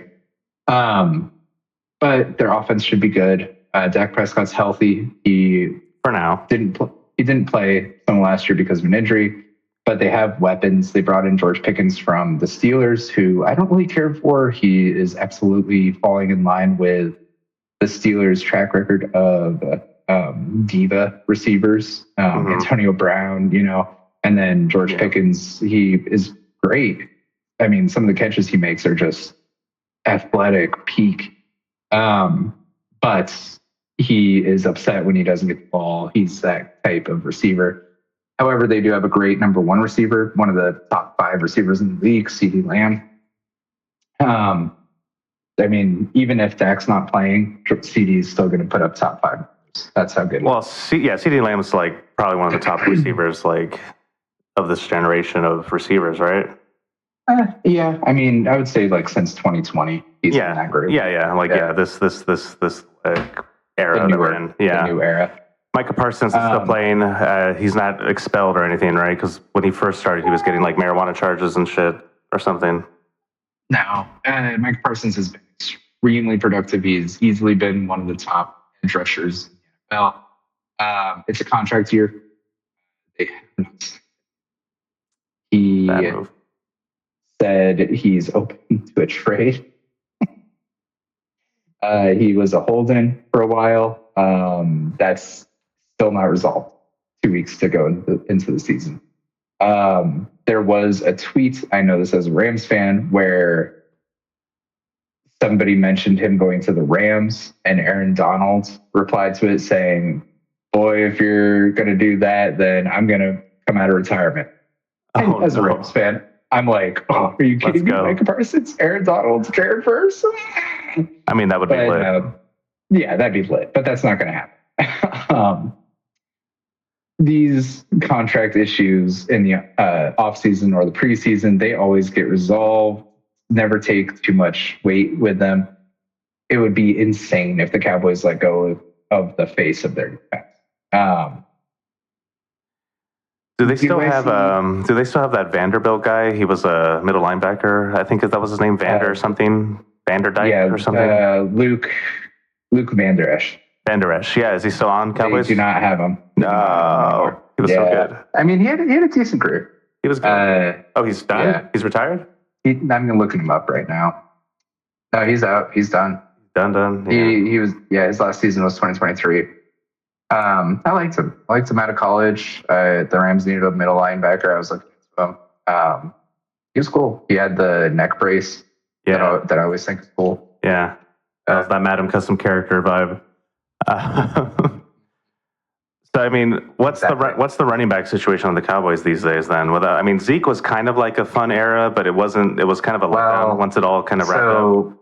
So to kind of highlight that, last year they were missing a running back and they brought in Zeke again because he had left the Cowboys and he was on different teams bouncing around. They signed him last year and he hasn't had his je ne sais quoi for multiple years now. Yeah. So he's not on the team anymore. That was a failed experiment to bring him back. They have Javonte Williams, who was a promising young running back for the Broncos. I was a huge fan of him. He was trucking people. He was brutal to take down, but he lost his step very quickly. And he left the Broncos. He's still very young. He's their starter right now. They did draft somebody, Jaden Blue, who a lot of people are picking up in fantasy, who could potentially be the starter. Currently, he's their third string. I mean, that's just a cool name. So, I mean, I'll vote for him. Jaden Blue. Yeah, that's dope. You're my boy, Blue. Yeah, right. For the Cowboys, Jaden Blue. Yeah, hey. Yeah, you got the blue numbers. Yeah, I feel like we kind of touched on it.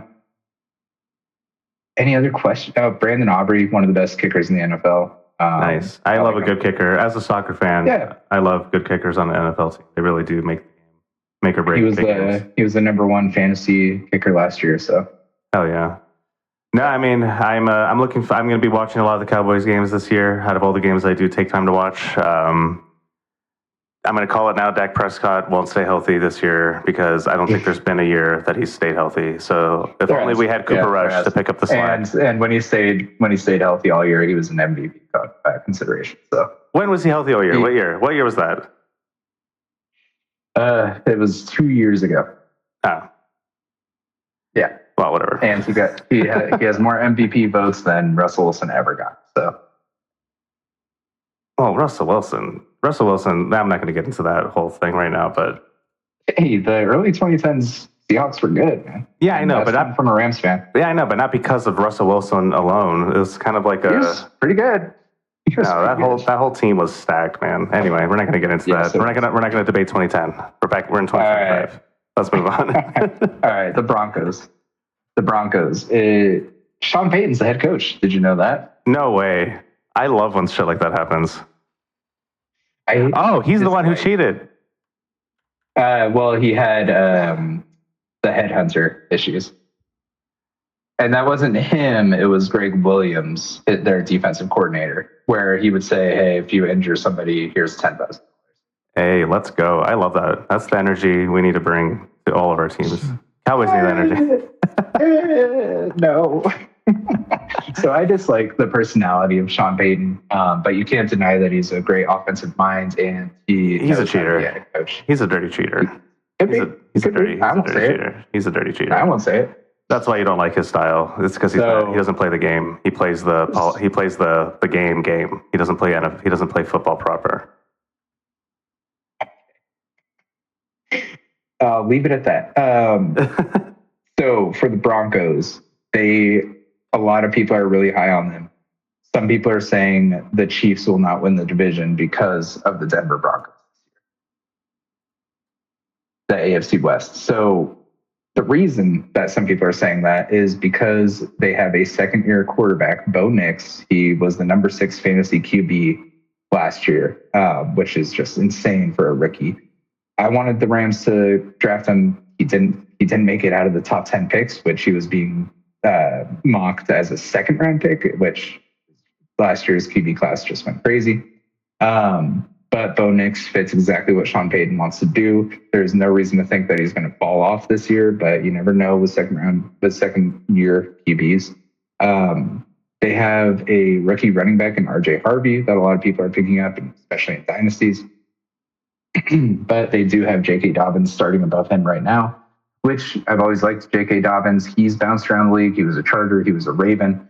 He has that shiftiness. He has that burst. However, he can never stay healthy. So I think probably RJ Harvey is going to be the starter by week 5-ish. They have a really good number 1 receiver in Cortland Sutton, extremely underrated, decent deep threats in Marvin Mims Jr. and Troy Franklin. Troy Franklin was Bo Nix's college wide receiver teammate, but he didn't really show much last year. But what really makes this team go over the edge is their defense. Not gigantic names, but Patrick Surtain, the DB, he's the best defensive back in the entire league. He won Defensive Player of the Year last year. Dre Greenlaw, Nick Benito, Hufanga at safety is extremely good. Their defensive line is good. Yeah, good team. Bo Nix looks like he's like going to represent me in my accident lawsuit or something. Like he has that kind of face. Yeah. Well, actually, he's an older kid. He's still a kid to me, but yeah, they all are, aren't they? Yeah, people kind of slighted him because why would you spend a first-round pick on a 25-year-old quarterback coming out of college? But what we've been seeing with him, Michael Penix, is kind of that same older QB that came out. Having more time might be really, really beneficial to hit the NFL running. So, yeah. I'm a Bo Lever, as you'll hear Broncos fans say. I mean, he has an iconic name, Bo Nix. Like if he does start to make it in the league, yeah, it's gonna be one of those names that stick around. But I don't know, man. I don't see it, unfortunately, for the Broncos. Not this year. Maybe with more time to mature. They don't have enough. I don't think the depth is fully there on their O-line. It is. They have really good O-line. I didn't mention it, but I love this guy, Quinn Miners. He signed a massive contract. He's a guard. He's just a beat-em-up guard who just bullies people, which is what offensive linemen are supposed to do. The perfect offensive lineman is kind of quiet, timid in the public, and then on the NFL field, they just bully people. And they drive people into the dirt. And that's kind of what the best offensive linemen are. And that's what Quinn Miners is. So they have Mike McGlinchey, who's also super good on there. So again, that could be a reason why Bo Nix really hit the ground running, is because he had that protection and Sean Payton as an offensive coach. But also you saw it just from Bo Nix himself. I'd rather give credit to the O-line than Sean Payton, so we'll just leave it at that. Hey, I won't argue with you. So who's next? Lions? Lions. It is Lions. Detroit Lions. I love this team. No ill will against Jared Goff. Actually, to your credit, we were both working together years ago, and I was a Jared Goff believer. This was during his potential MVP season. I was like, Jared Goff's amazing, and you, with your vibes, you were just like, no, he's not. And you know why I said that? You know why I said that? Because he looks just like that one actor that he looks like Ryan Gosling. Yeah, and I'm like, Ryan Gosling's not a good quarterback, bro.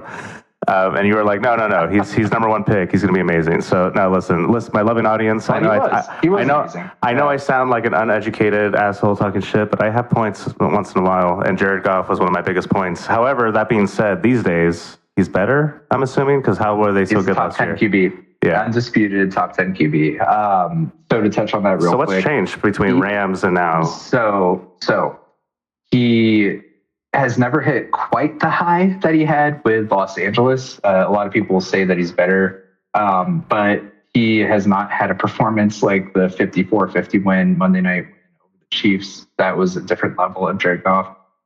He followed that game up with a over 400-plus yard performance against the Vikings, where him and that was probably Kirk Cousins' peak too, as well, was just an insane QB duel. But 2018, the Rams, he had literally the best offensive line in football. He had Todd Gurley, arguably the best running back in the NFL. Oh, yeah. Todd Gurley. He had a young, enthusiastic head coach that was designing crazy plays like the NFL has never seen in Sean McVay. And he had a good defense. That crumbled. He didn't learn like Sean McVay wanted him to learn. He was still in that era of Sean McVay basically telling him to play up until they cut off the mic. And the offensive line, they lost pieces. Todd Gurley had arthritis. They lost receivers. And he crumbled. There was one game against the Dolphins. He had 4 turnovers within the first quarter. Hey, go Dolphins. Every single drive. Yeah, two interceptions, 2 fumbles. It was brutal. He played so poorly that their backup, John Walford, started a playoff game over Jared Goff when Jared Goff was healthy. Gofford, yeah. I remember him. He was not good. Wolford. Yeah.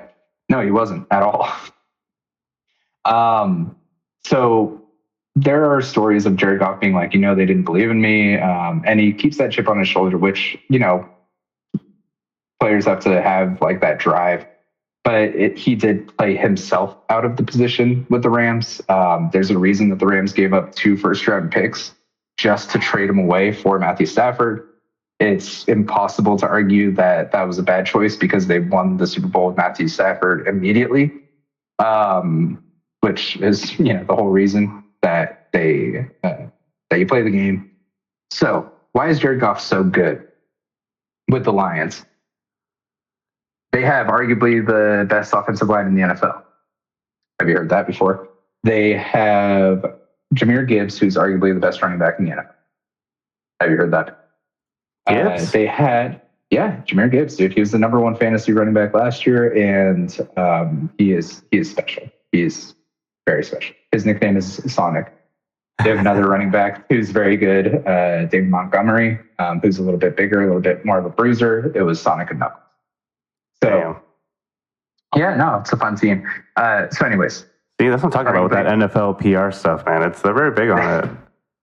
Arguably best offensive line, just like 2018 with the Rams. Arguably the best running back in the NFL, just like Todd Gurley. Okay, so, one last point. They had an up-and-coming offensive mind that was designing plays like the NFL wasn't ready for with Ben Johnson. Ben Johnson left. He's the Bears head coach.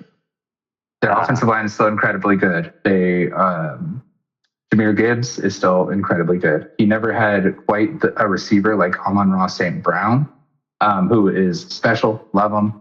He just absolutely cooked the Dolphins in a joint practice. It was embarrassing. The DB was interviewed about it, and he said, "You saw the tape? I was cooked." Oh, no. Which you could argue that Cooper Kupp back when Jared Goff was on the team was on that level. Definitely not Cooper Kupp now, but, Amon-Ra is top 6 wide receiver in the NFL. So, he's got that. Plus, he has a good defense. They faced a lot of injuries last season on the defense. It felt kind of like the world was collapsing for some Lions fans when they lost some really key pieces like Aiden Hutchinson, who looks really, really, really good as a defensive end. They have Sam Laporta, who's a really good young tight end. But unfortunately, I do think last year was kind of their year, and they fell short, which Jared Goff did not play well. I was going to say, I was trying to say that a second ago, and you were like, no, hold on. And I'm like, but listen, they had to get the Ben Johnson take. No, I know, but like, I still hold that Jared Goff is not a good quarterback because, like, he might have that arm, that bomber arm, right? But like, if you don't have the football mind, if you don't have the quarterback he's mind, accurate. He's accurate. He does have the QB minds now. He's matured.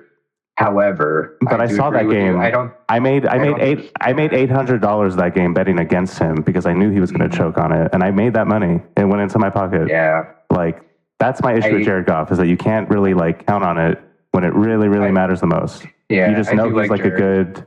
I do like him. It's just I don't think he's going to be. He doesn't have what Joe Burrow has. He doesn't have what Stafford has. It's that killer in him that's going to go, take the soul. Somebody. So exactly. NFL football was founded on like essentially war, right? Going back to the start of the podcast about the history of football, it was invented by a bunch of people trying to emulate their dad's war that they always talked about, which was the Civil War. So like war mentality, the grit, all that stuff, like you got to have it, man. I'm sorry, like you can only be refined in the lab so much, and that's what I think Jared Goff is. He's not like that lab prototype, but he's like. It's almost like an AI invention, like AI clones, where they're good and everything, but they always lack that extra piece, right?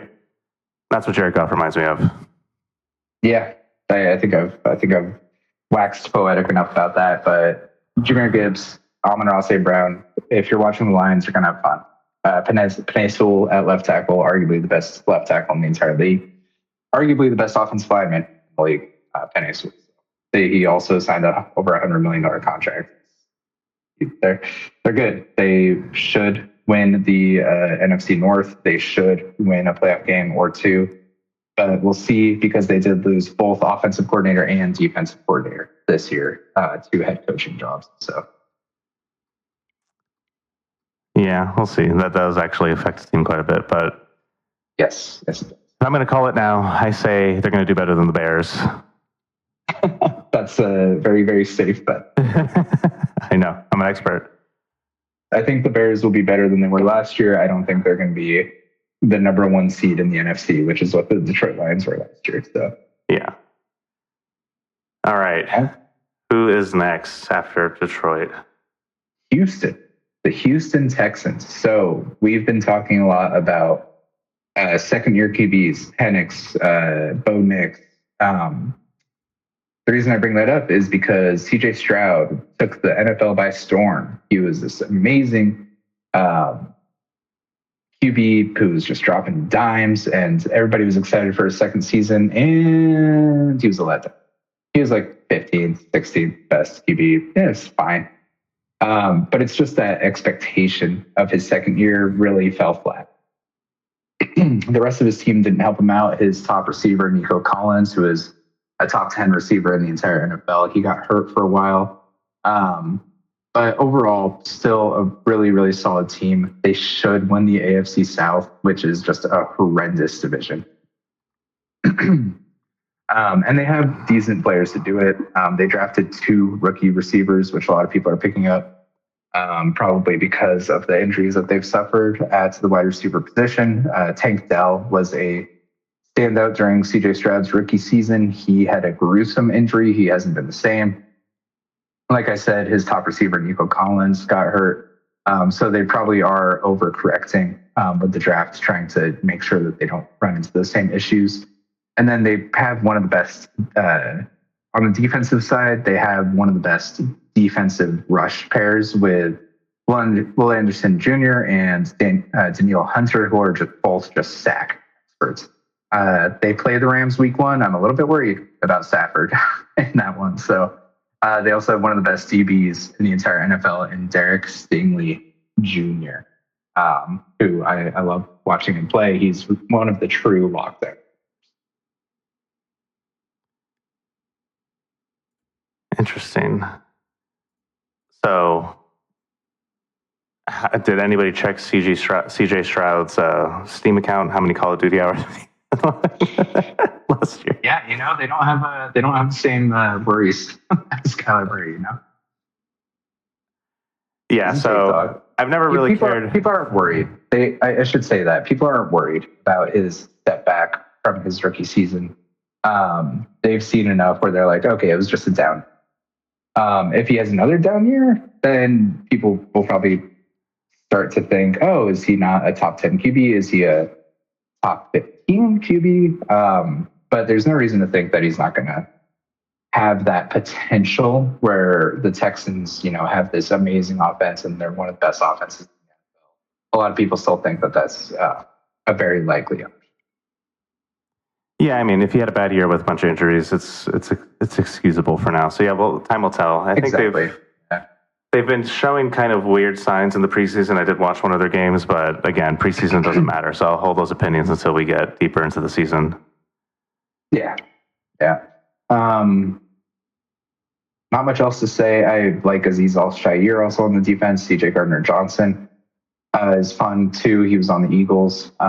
Sheldon Rankins at defensive tackle is really good. And I'll mention Jaden Higgins is the young rookie receiver to pick up. Jalen Newell is the other one that they drafted, but Jaden Higgins is the third wide receiver right now. He could be their number 2 receiver when the season starts. So decent fantasy pickup late in drafts, like rounds, 16.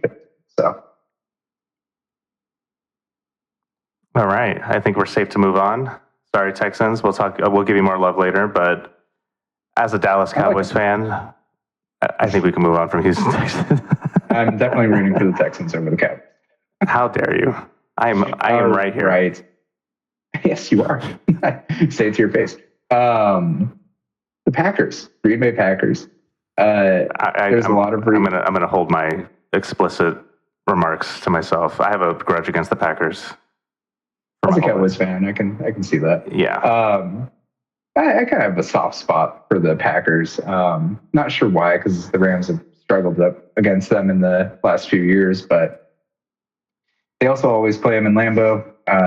Don't really play them in LA too much, but Jordan Love, people still think that the QB luck for the Packers unmatched, going from Brett Favre to Aaron Rodgers to Jordan Love, who has already signed his second contract. He showed a lot in his first half year, where he went on a run. He was looking special. They gave him a giant contract. He kind of took a slight step back last year, but they also had a revolving door at receiver. Nobody really knows who their number one receiver is. That's kind of the unique thing about this team. Is it Romeo Doubs? Is it Jaden Reed? Is it Christian Watson? Is it Dontavian Wicks? Is it Matthew Golden?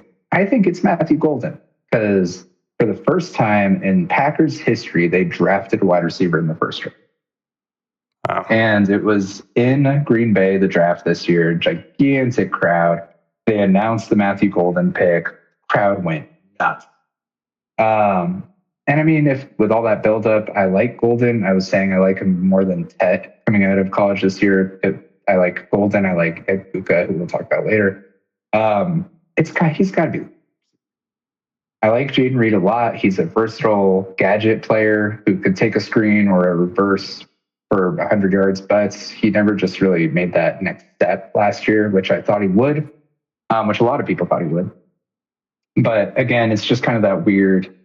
The Packers have 5 number 2 receivers, and they don't have the number 1. I mean, that's kind of a good thing from like a chess match perspective when you're trying to play against this team, like when you're planning your routes, all that stuff. If you don't know who the number one's going to be that week, I think it's on purpose. It's not on purpose, that's for sure. If they had Jamar Chase, they would have a number 1 receiver. But I get what you're getting at, which it could be difficult to game plan against. But at the same time, there's also been a lot of letdowns with those receivers that I've been mentioning, which is why they're not the number 1 receiver. They've had a lot of drops in key moments. They've had a lot of injuries that have taken them out. Christian Watson is out right now. He was supposed to be their number 1 receiver for a couple of years. But one of the strengths of the team is the rest of the offense, which is the offensive line, and then Josh Jacobs, who is just a bruiser, a workhorse. They'll be able to ride him in winter in Lambeau. And I mean, they'll be good just because of that. So I also like their head coach. He's a really good offensive mind. He's had quite a string of success. He had back-to-back 13-3 seasons. The Packers are what make the NFC North brutal, because the Vikings and the Lions both had 14-3 seasons last year. They played for the number 1 seed for the last week of the season last year. Lions won that, which is why they were the number 1 seed. Packers were still an extremely good team. And then the Bears were the weak team, but they were still 7-10. So yeah, but they got kicked around in that division. Yep, exactly. It's a gauntlet. Yeah, no. I mean, Packers used to be at the top of that for a while in the Aaron Rodgers era. He's retired now, right? Or is he just like sitting somewhere? Oh, we'll talk about him in a little bit. Oh my God, he's still in the NFL? Holy crap! Yeah. What are these guys drinking, man? What are they eating? Oh gosh, ayahuasca for Rodgers. I'm not kidding about that. So hey, Kenny Clark, just quick before we move on, Kenny Clark on the defense, like Cam Rashawn Gary, he's cool. Lucas Van Ness, I think, is who you were thinking of earlier. Yeah, he's a defensive end for the Packers. And then Xavier McKinney, really good young player. So, any questions about the Packers coming up? No, I'm excited for this division this season. I'm going to try to watch as many. I've got my streaming stuff figured out. So like, I really think I'm going to be able to catch a lot of games this season. I'm excited having all this knowledge on these teams right now. I feel like super primed up for this. But who's coming up next after Green Bay? The Indianapolis Colts. Boo! No, I'm just kidding. I feel bad. They're not going to do so good. That's what I do know. That's what I do know about them. Yeah, they could be a bottom 5 team. Yeah, probably. So the Giants QB of the last few years was Daniel Jones. I kind of had the feeling that you had about Jared Goff with Daniel Jones. Like I said, my dad's a Giants fan. I have Giants fans who are friends. Daniel Jones did just enough to get a second contract where they overpaid him way too much. One of my friends who's a diehard, he was a Daniel Jones believer, and I said, nope, do not pay this man. Do not pay this man. The Giants did, and because of that contract, they couldn't pay Saquon Barkley, and they let Saquon walk, and Daniel Jones is no longer on the Giants. He is the starting QB for the Indianapolis Colts. It should be Anthony Richardson. I was going to say not Anthony Richardson, who was the 4th overall pick a couple years ago. But Anthony Richardson, he was an athletic freak. He is an athletic freak.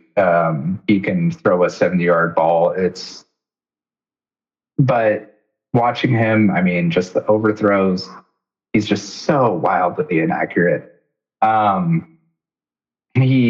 He's just not a QB at the second level, at the NFL level. It's just, that's the way it is. Maybe there's a chance Daniel Jones gets hurt and Anthony Richardson takes over and he flashes his athletic, freakish prowess. Honestly, maybe his best game was against the Rams. I watched the entire thing, and it was I saw him play and I was like, this guy's a future. But that was probably his best game.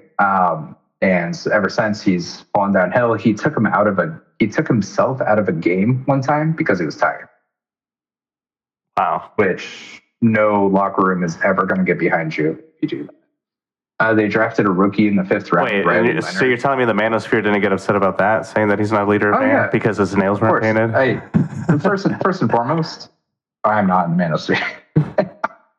No, I'm just saying, people are going to freak out over like a guy's style, right? Like, eyeliner, fingernails. But he plays a full football game, gets hit just as hard as everybody else. Trust me, that wasn't the Manosphere. That was ESPN. That was Stephen A. Smith being like, "You are not a leader of men." And then so yeah, Riley Leonard is like a 5th round pick. He could be the starter by the end of the year, depending on how terrible they are. It stinks because I like Jonathan Taylor a lot, their running back. He has that game potential. He is a top 10 running back in the NFL. I really like their tight ends. He was my favorite tight end coming out of this rookie class, which again, like I said, is a really strong tight ends class. And I think this was the best tight ends. Tyler Warren. I think he could, if he had decent QB play, could have a similar season to Brock Bowers, which we'll talk about the Raiders in a little bit, but their offensive line is their strength.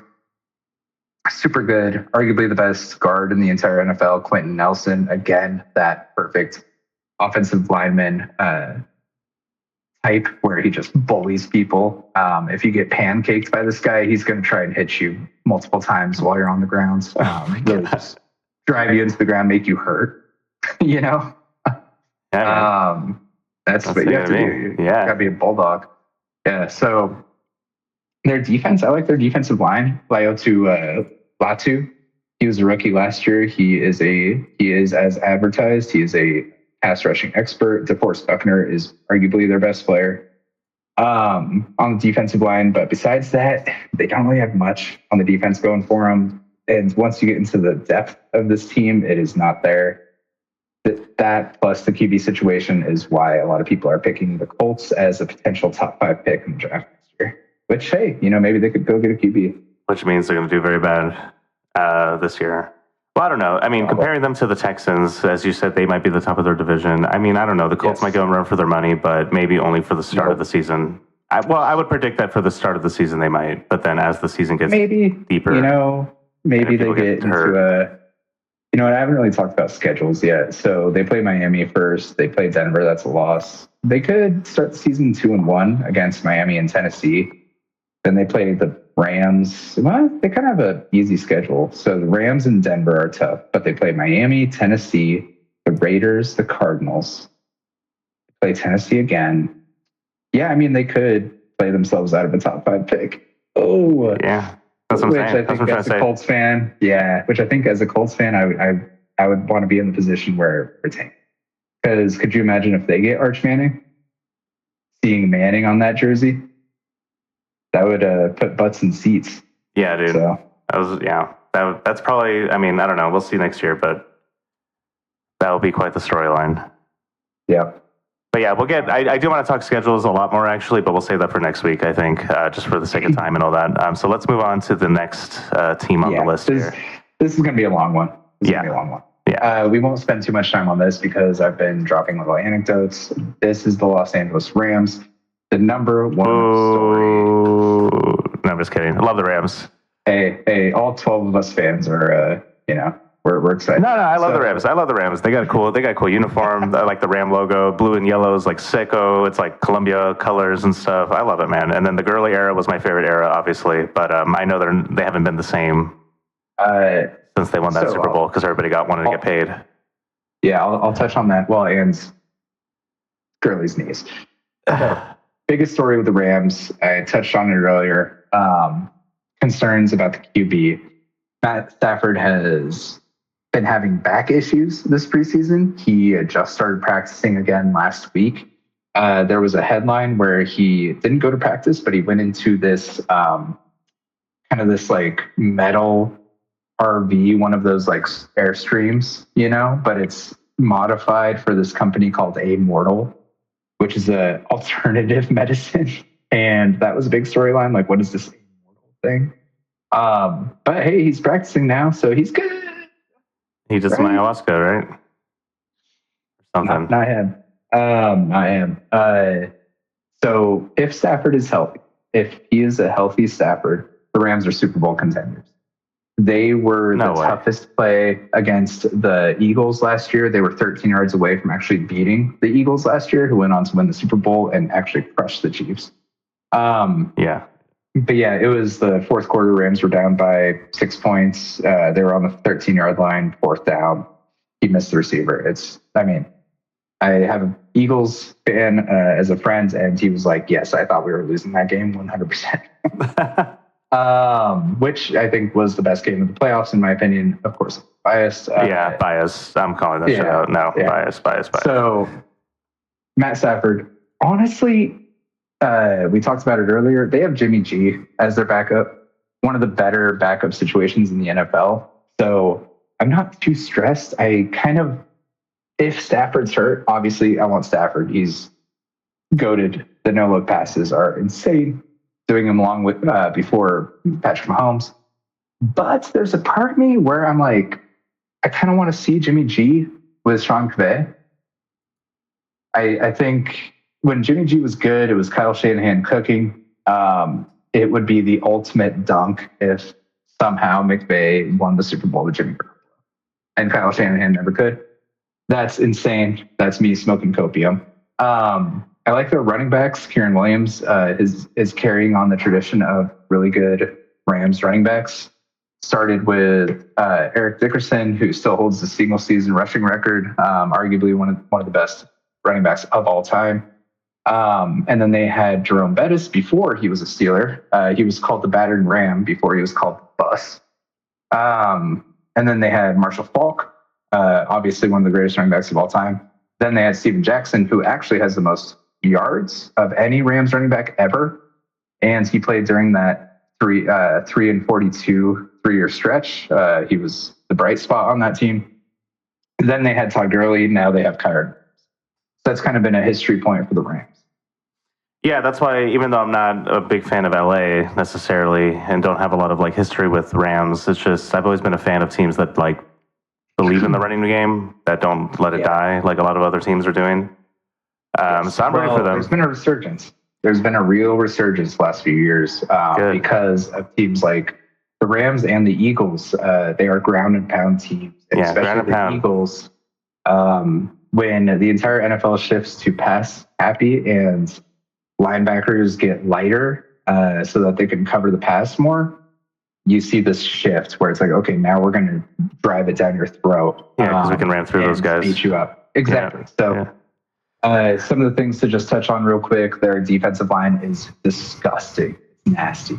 Braden Fisk and Jared Verse were college teammates. They drafted them in back-to-back picks last year because they knew that they had that connection, and Braden Fisk is a bowling ball He won't get talked about too much because Jared Verse won Defensive Rookie of the Year last year. He is a beast. He talks shit too. Before the Eagles game last year, he just walked around the Link, which is the Eagles Stadium, just talking with fans who are just screaming at him, and he was giving it right back to them. They signed Poona Ford this offseason, who is a really, really good run stuffer, probably because of their Eagles games where Saquon had like over 200 yards rushing in both of the Rams games that he had last year. They signed Devontae Adams, who is their number 2 receiver, to Puka Nacua. Yeah. Arguably one of the best 1-2 punches in the NFL with Puka Nacua and Devontae Adams. Puka Nacua is probably a top 6 wide receiver in the NFL. Devontae Adams still looks really, really good in training camp. I think I'll leave it there because, again, we have been talking about the Rams. Yeah, no, I get it. And, you know, this might happen. It might be a tradition for a future podcast that we talk about Rams too much. But, I mean, I'm excited for them. I don't think you're smoking copium because Stafford shouldn't be playing still. I'll just put it that way. So Jimmy Garoppolo is probably going to have a lot of moments this season. Yeah, I feel bad that I worry about Stafford's life when he's like 50. He's one of the people that are playing right now where I'm like, you're gonna have a run. Yeah, he looks rough. He looks rough. He looks great. He looks happy. He's got 4 blonde daughters. My wife likes that aspect of him. She loves seeing him just surrounded by his daughters. He's a good fan. All that good stuff. Yeah, well, again, I wish the Rams well this season. I would like to see another good Rams team. I think they can smoke the Cardinals easy in their grouping.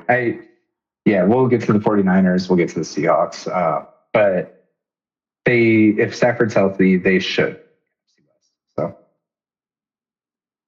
all right. The Jaguars. We're almost there. Jaguar.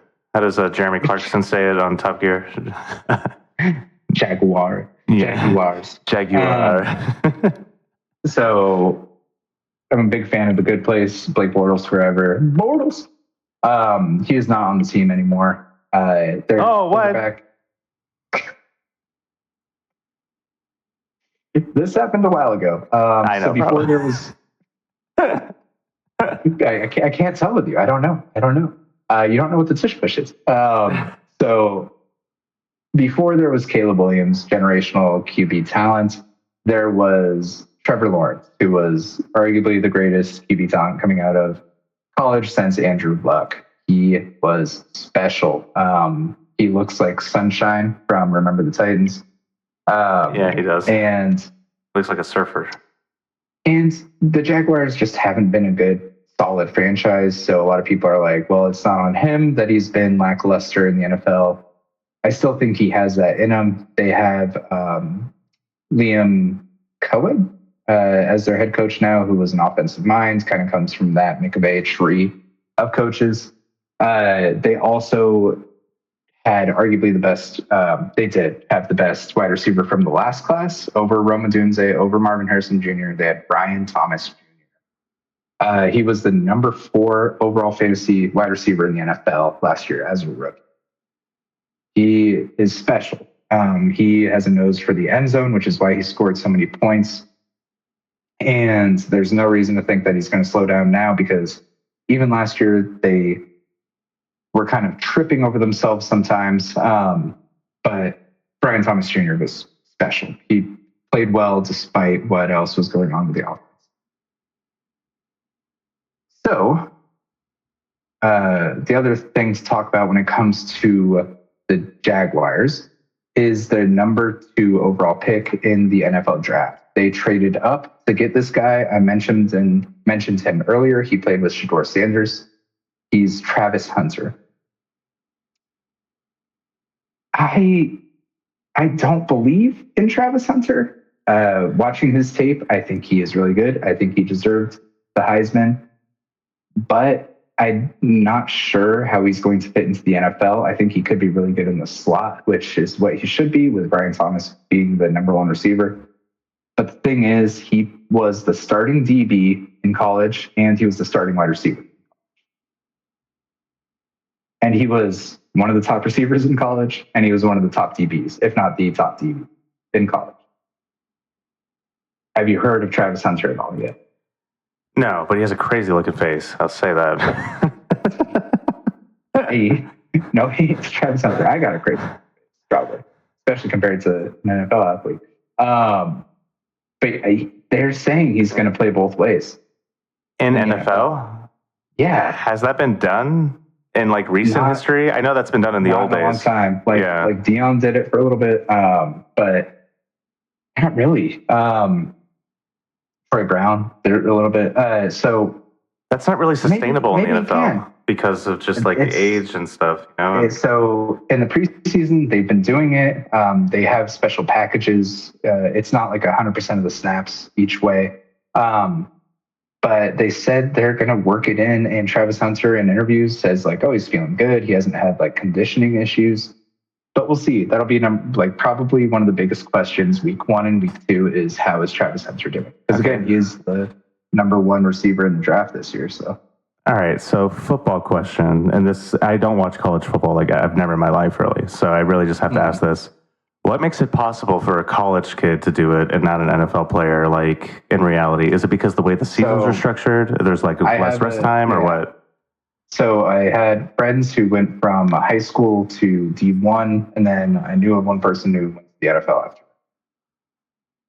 One story that stuck with me when I was talking to them about their experience at each level was one of them said the hardest hit they ever took in high school was the lightest hit they ever took in college.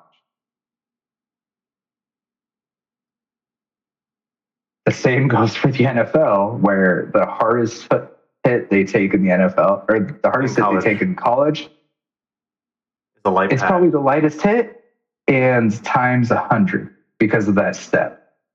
Going from college where there's, hundreds of college teams down to 32 with the best of the best. The conditioning is insane. They're built like superhumans. They're getting genetically engineered in the locker room in the NFL, stuff like that. Yeah, you saw Derrick Henry. They're beyond humans when they're in the NFL at that point. So exactly. Yeah, think about Derrick Henry. Travis Hunter's playing DB. Derrick Henry has a full head of steam. Travis Hunter, your number 2 receiver on the team, your number 2 overall draft pick. You want to see him go make that tackle? Question mark. Yeah. We'll see. Yeah, that's a good point. There are some people out there who say, thank you. That helps me believe understand. in him now because he could be the best athletic prospect we've ever seen, arguably. There's that potential to it. But I'm kind of on the other side where I just don't think it's sustainable. I mean, he doesn't look super. I get it. He's a Heisman winner, whatever. But like, I always remember Tim Tebow. He was also a Heisman Trophy winner. So like, I don't put a lot of. I mean, no, like it was a fun era and everything. I saw him on a podcast randomly about not football. I'm sure. But yeah, we'll get into that. But my point is that I've never put a bunch of credence on like college awards and stuff like that because it just doesn't really hold water in the NFL typically. It's a different level. We'll see. We shall see. A couple other things to touch on quickly. Their running back room is up for debate. They drafted Tootin, who you'll see people picking up. Tank Bigsby is probably going to be the starter by the end of the year, but Travis Etienne is still the starter. Let's see. John Wolford, this is funny. He's their 3rd string QB, the guy who, started over Jared Goff in the playoffs. Josh Hines Allen is a super good defensive end, one of the best defensive ends. I still really like him. Trayvon Walker, who was a number 1 overall pick a couple years ago. He is not a pass rush defensive end. He has been getting better at that side of it. However, he is a really, really good run stuffer. But a really fun thing that happened in the preseason was their kicker, Cam Little. He hit a 70-yard kick. Damn. That's the current record in the NFL is 60 yards, either 66 or 68. It does not count for the record. But preseason? It's because it's preseason. But I mean, come on. He made a 70-yard kick. So you're telling me Trevor Lawrence only has to get 20 yards for the Jaguars to score on every single offensive possession? Like, It's crazy. This is why I've always been a fan of kickers, because it's like you really underestimate what it does for a team. I picked up Cam Little in the dynasty. If your scoring has it so that you get 1 point per 10 yards, like, oh man, it's like, yeah, Cam Little, that's fun. All right, I'll keep an eye out for that. That's awesome. I didn't know that. I didn't know a new world record was not made, but sort of made. Sort of. We're coming down to it. This has been a long one. We knew it would be a long one. I'm waiting for my favorite part to happen, but I'll be patient. We're almost there. The Vikings. Talk about the Vikings. Okay, so last time I knew about the Vikings, and I was actually really into the Vikings for a second, when Bridgewater was their quarterback. I was a big fan of him, but I know he got super hurt at some point. This was a while ago, and I don't know if he ever came back. Around the league. Yeah, he was serviceable. He bounced around the league. I think he's a backup for the Dolphins, actually. Oh, let's go! Let's go! Talk about the Dolphins. Okay. Sorry, Vikings. What's going on with the Vikings? Minnesota. I think he's coaching a high school team. Oh no! I'm sorry. Anyways, we've been talking about second-year QBs because the QB class last year was so good. Caleb Williams, Michael Penix Jr., Bo Nix. The one that didn't play last year because of a year-long injury that happened in the preseason was J.J. McCarthy. J.J. McCarthy looks really good. He's going to be the starting QB of the Vikings this year. He looks really good in practice. The coach loves him. The coach is talking him up. I liked him coming out of college. All he really did in college was hand the ball off at Michigan. But he did win the championship. He is a winner.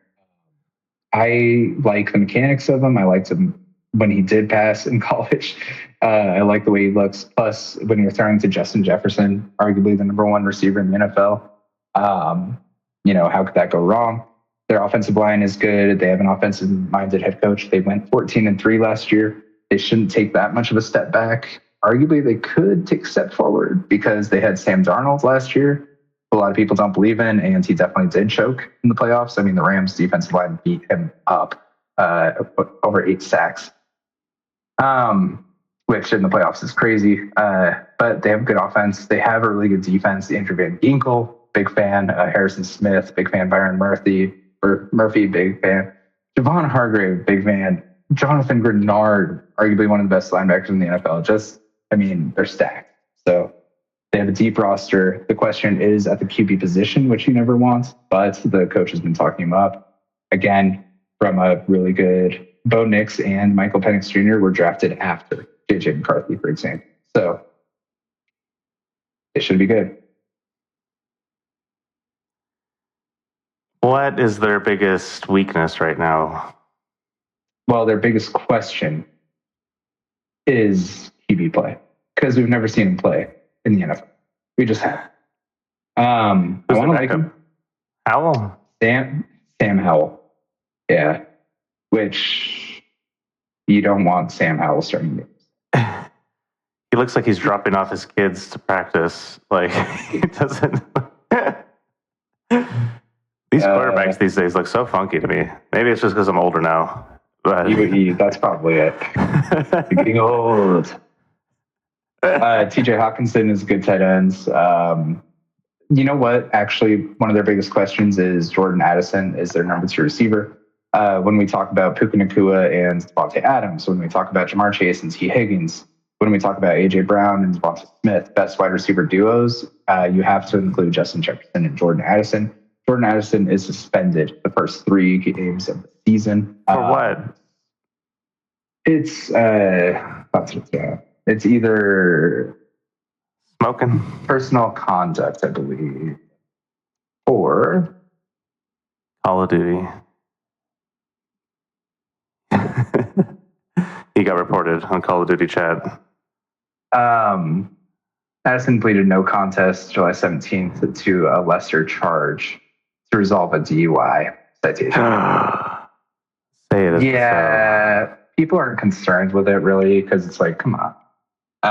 But yeah, he was dumb. Like, how do these Bro, you can't afford an Uber. You don't have a private driver. Yeah, how do you not? I think I've told you this rant in private before, but one thing I've always said since I was like a young person about the NFL was like, how, with all this money you spend on their contracts and all this stuff, do you not put as a stipulation on their contract, like, hey, while you work for this team, you're going to have this group that you're going to rely on for everything, for driving, for flying, for booking your parties so you don't book with the wrong people, like, how do they not have like a more controlled, how do I put this without sounding like super offensive? Like, like when you have like a racehorse or something, like you have this whole like like you have a whole stable master thing. Or in sumo, I'm a big fan of sumo, Grand Sumo in Japan. I actually watch it with my wife. We're big fans. They have stables. They call it a stable, like their dojo, and they're heavily monitored. Like they have rules. They're not allowed to drive. And if you're a sumo wrestler, you're not allowed to drive a car because of an old tragedy that happened back in the day. Like they have these things in place to like protect the players from themselves. How come the NFL doesn't do that more seriously? So they do have a lot of programs, actually, especially for drivers. But a lot of these NFL stars, they're 21-year-olds who were given millions of dollars, and in America, in Las Vegas, in LA, in Chicago, New York, Miami, people make dumb choices, and some people do suck. It's a combination of both. Some people can't get away from the terrible crowd that they had in high school that followed them into the NFL, that helped them make bad choices. Some people, I remember Plexico Burress like shooting himself in a club. Yeah, I did a lot of stuff like that growing up. Yeah, a lot of dumb stuff. You can't control every aspect of it. And it's definitely different per culture, but in the U.S., I mean, if the NFL tried to actually like say like, hey, you have a curfew, like especially in the off season, like it's just not gonna happen. Bro, they gotta see. That's the type of stuff they gotta work in those contracts, man. They gotta be more explicit on those details. It's literally the Shamar Stewart situation. You can't control a player's life for the but you got to be more specific. You can't just say detrimental. You have to say like, no DUIs, homie. Shit like that. Be more specific. Yeah, I mean, well, that's the other side of it is they don't want to say that because what if Jamar Chase gets a DUI and he's going to be suspended 3 games? You still want him for the rest of your career, right? So I don't know, give and take. Terrible. Next up. Kansas City Chiefs. 3 straight NFL championship games. Let's skip over them. We don't got to talk about them. They get enough attention. I'll touch on it quick because they did just trade Sky Moore, who wasn't really a good receiver, but they have Rashee Rice, who is facing down the barrel of a 10-game suspension. Xavier Worthy is a good young receiver. They have been looking for the Tyreek Hill replacement for a while. Wait, what happened to Tyreek Hill? I didn't know this. Don't you like the Dolphins? I do like the Dolphins, but I haven't been watching anything. I'm going to watch starting now. He's on the Dolphins. Let's go. Oh, Dolphins are going to win the Super Bowl, bro. Anyways, Rashee Rice is good. He's a good number 1 receiver. We'll see about the suspension news. They have one of their biggest weaknesses is the offensive line. It was exposed in the Super Bowl. They're trying to address it. I love their center, Creed Humphrey. They kind of have a question mark at running back as well. Isaiah Pacheco is good, but he gets made fun of for the way that he runs, and he deals with injury issues. Somebody said, "How does he run?" Somebody said he looks like a 6-year-old who's like trying to be serious. He has like this weird gait to him. That's like a non-comment, man. Like, what's his stats? Like, is he getting yards or not? He's decent. He's decent. He deals with injury history. They have that's not good. Who's been bouncing around? They drafted Brashard Smith in the 5th round. So some people think he could be the number 2. I thought Hunt was like the shit. I thought Hunt was awesome. A long time ago, yeah. He was awesome at Madden. He somehow hung around and has been getting decent time for the Chiefs because of Pacheco's injuries. Their defensive side is really where they make a lot of their money with Steve Spagnuolo. Again, one of the reasons that they've had such good success. Andy Reid, one of the best offensive minds in the game. Steve Spagnuolo, one of the best defensive minds in the game. Plus, they have Chris Jones, who would have a lot more pop if Aaron Donald didn't exist. Basically, when you would look at like the best defensive tackles in the NFL, it would be Aaron Donald, Chris Jones. Every single year, Chris Jones was the number 2. He's a freak. Chris Jones, one of the best defensive tackles in the entire NFL. George Karlaftis, defensive end. Nick Bolton, one of the best linebackers in the NFL. Trent McDuffie, one of the best DBs in the NFL. So there's a reason they are good. And Patrick Mahomes he also has that killer instinct, which I think has fallen off a little bit in the last few years. But that is more of a product of his offense. Travis Kelce, I will say, he's still dating Taylor Swift. I'm not going to talk about that. I like Noah Gray in fantasy more than Travis Kelce. I'll say it. Travis Kelce is facing age. You can see it as he plays. He still gets open. He'll still find the pocket, but he's just slower.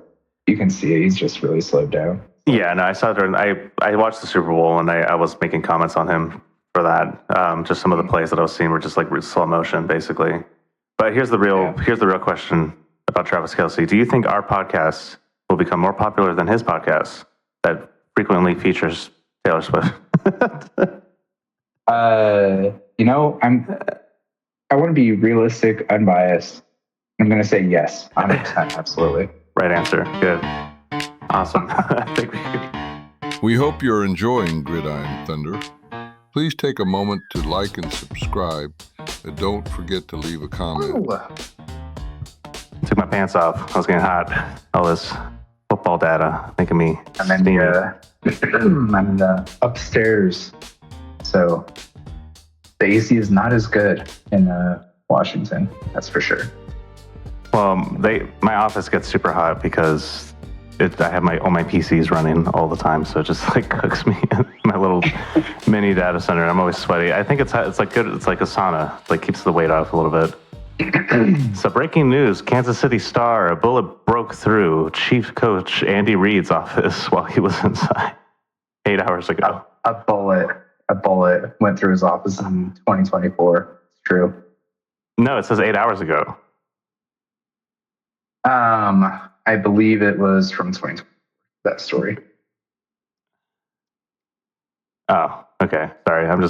Google randomly popped it up for me. Anyway, we're back. Yeah, so in May 2024, when a bullet fired from outside the building broke through glass and left a hole through the window and blinds of his office. So that story just came out.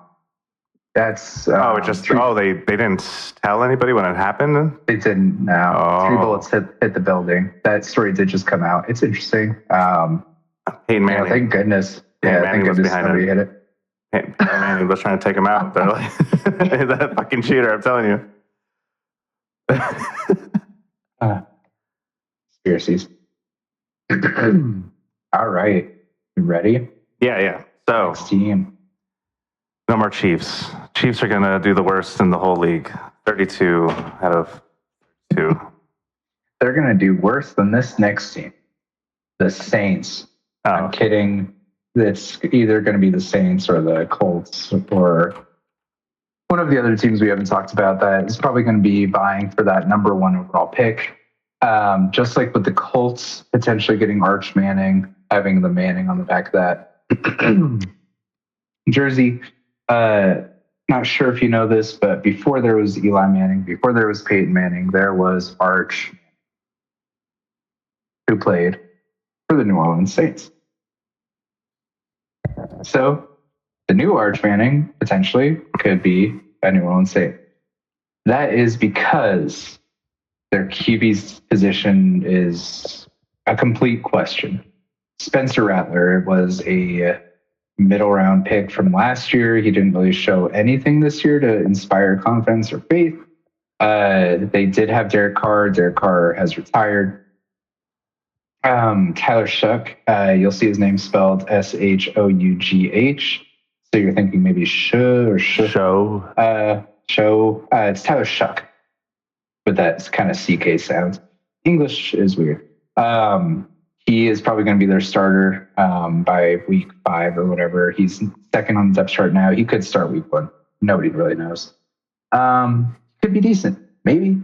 The only thing that you can really trust is the defense and Alvin Kamara. Alvin Kamara is facing the old age bug that a lot of people are, but he'll still be a good receiving running back. And plus, the Saints are going to probably be behind in a lot of games very quickly. So he'll probably get a lot of catches. Chris Olave was supposed to be one of the top wide receivers and one of the top young wide receivers. He has fallen off a cliff dealing with issues. Yes, it could be the system around him, but there's definitely no trust in him right now. Rashid Shaheed is a decent deep threat, but not much else. And then Brandon Cooks is old. He used to be really good. He could be a decent wide receiver 3, but when your QB is Spencer Rattler, you don't have much faith. Cameron Jordan is still there. You probably liked him from back when you were really into football. He's still around. He's still decent. No way, man. That's crazy. Yeah, he's not top tier, but I mean, you got to respect Cameron Jordan. He's a stud. But besides that, there's not much. Looks like a movie star, man. They should cast him. Yeah, you got to respect him. But again, there's not much. The depth on this team as well is just not there. Yeah, I mean, the Saints haven't had much really going good. I mean, so the Saints have always had a special place because I used to live in Texas when Katrina happened. And when Katrina happened, we got a lot of refugee children and stuff that came into our schools and summer camps and all that stuff. So I had a lot of friends who were from New Orleans in that time of my life, who were living in housing and stuff in Texas near where I lived. And the Saints won the Super Bowl near that time frame. So it was really emotional. And I remember and I was with my friends from New Orleans, watching the games and stuff. It was awesome. But then never again. It's well, so I will say their best chance since that season was probably 2018, which is the famous no call against the Rams. Yeah, terrible. Refs blew it. It was literally the worst defensive pass interference you'll ever see. To play the Rams fan in me, Drew Brees did have the ball after that in overtime to win it, and he threw an interception. So we'll move past that. But yes, this is not Drew Brees era Saints. This is not Sean Payton era Saints. And they have kind of just been rudderless ever since that era. So they most likely will have top there. Yeah, I was gonna say what do they need next year to get back in? They need a QB. They need a QB. They probably need to trust a good young running back. They have questions at the wide receiver position. They need to fill holes on the defensive side. They have some players, but again, the players they do have are older and aging. So it's one of those situations where it's well, what do they address? Well, it will probably take more than a year to address all of this. So, and again, rolling into the season with Spencer Rattler and Tyler Shuck, it's hard to have a worse QB situation than Daniel Jones, but they potentially. I don't know. Have they considered trying to ask Madden franchise mode what they should do? The Falcons are in their division, but if they were trying to have a QB solution for this year, they would be one of the teams to trade for Kirk Cousins. But since I can see rivals, since they're rivals, they would never. Falcons and Saints, underrated rivalry. Those teams hate each other. Why? So, out of curiosity, what's the history on that? Well, they've been rivals for a long, long time. Back when they started playing back in the Superdome right after Katrina, it was a crazy game, and they won it off a blocked punt. Return for a touchdown off of the Falcons, probably the loudest the Superdome has ever been. But yeah, it's been a long rivalry, and with them being in such close proximity within the country, you get a lot of the crossover from Georgia to Louisiana. Yeah, the South. Who represents the South? Miami, dog. Let's move on. See, but that's kind of like a different South. I know. That's not Georgia. That's not Louisiana. Cool. Not too much else to say on that. It would be interesting if for some reason Tyler Shook just popped off and was one of the best rookie QBs. I think they're in the same situation where if I'm a Saints fan, I want him to get a top 5 pick. So, all right, a team I'm high on, the Las Vegas Raiders. Hey, do you remember Pete Carroll? I do remember Pete Carroll, and yes, I did realize I saw him in preseason walking around like a retiree, making bad calls, and the Raiders got smoked that game I watched. Oh no! Yeah, it's preseason, so I'm not going to judge too hard. But the Raiders in general, since they've been in Vegas, have been pretty underperforming. The quarterbacks they've historically have had, I'm forgetting the guy's name that was their quarterback for a long time. Derek Carr. Yeah, so he was the Saints who just retired. Yeah. Thank God for that. But really quick, just a quick sidebar. As a Vegas local, where I am being forced to care about the Raiders all of a sudden, I am quite upset they didn't change their team logo, their name.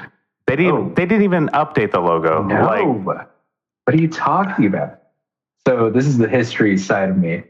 Winning back-to-back Super Bowls in the 70s in LA with John Madden. You're going to take away John Madden history? It's not take it away. It's like update it because you moved. You're moving to Vegas. No. If you don't want to take away history, don't move. Stay in Oakland. But no, you moved for the money.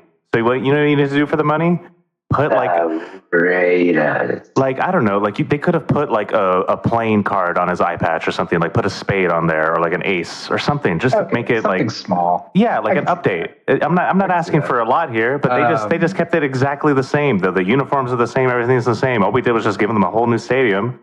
So I've been kind of bitter towards the Raiders. I haven't wanted to support them. Because I have 2 other teams that I care about from my old hometowns. Mm-hmm. And I've been in Vegas a long time, but what the fuck? I'm not sure. So teams have to deal with, I think it's a 5-year cycle of contracts for their uniforms. So, for example, the Rams changed their uniforms in 2020. So they're up for changing it either this season or next season. They can't change it during certain times because of those contracts for the uniforms that they have with, I think it's Nike who does it. So if they were, that could be an issue with it. Maybe when they do make some updates to the uniforms, which a lot of teams do, maybe they do at an ace, an ace of spades. So that could be cool. But on a lighter note, living in Vegas, I did begrudgingly kind of watch the Raiders. But this season, I'm actually kind of excited. Because they have Pete Carroll, which as a Rams fan, I never cared for Pete Carroll, but he is at least an adult in the room. He's able to run a football team. He brought in Geno Smith, who is decent. He's not a top 10 QB. He is probably a top 15 QB, which I've used that phrase a lot. One of the main reasons I like him, though, is Ashton Jeanty. Have you heard of this kid? No, but I do know Geno Smith. But who's Ashton Jeanty? So Ashton Jeanty, this was a really, really, really strong running back class in this year's draft.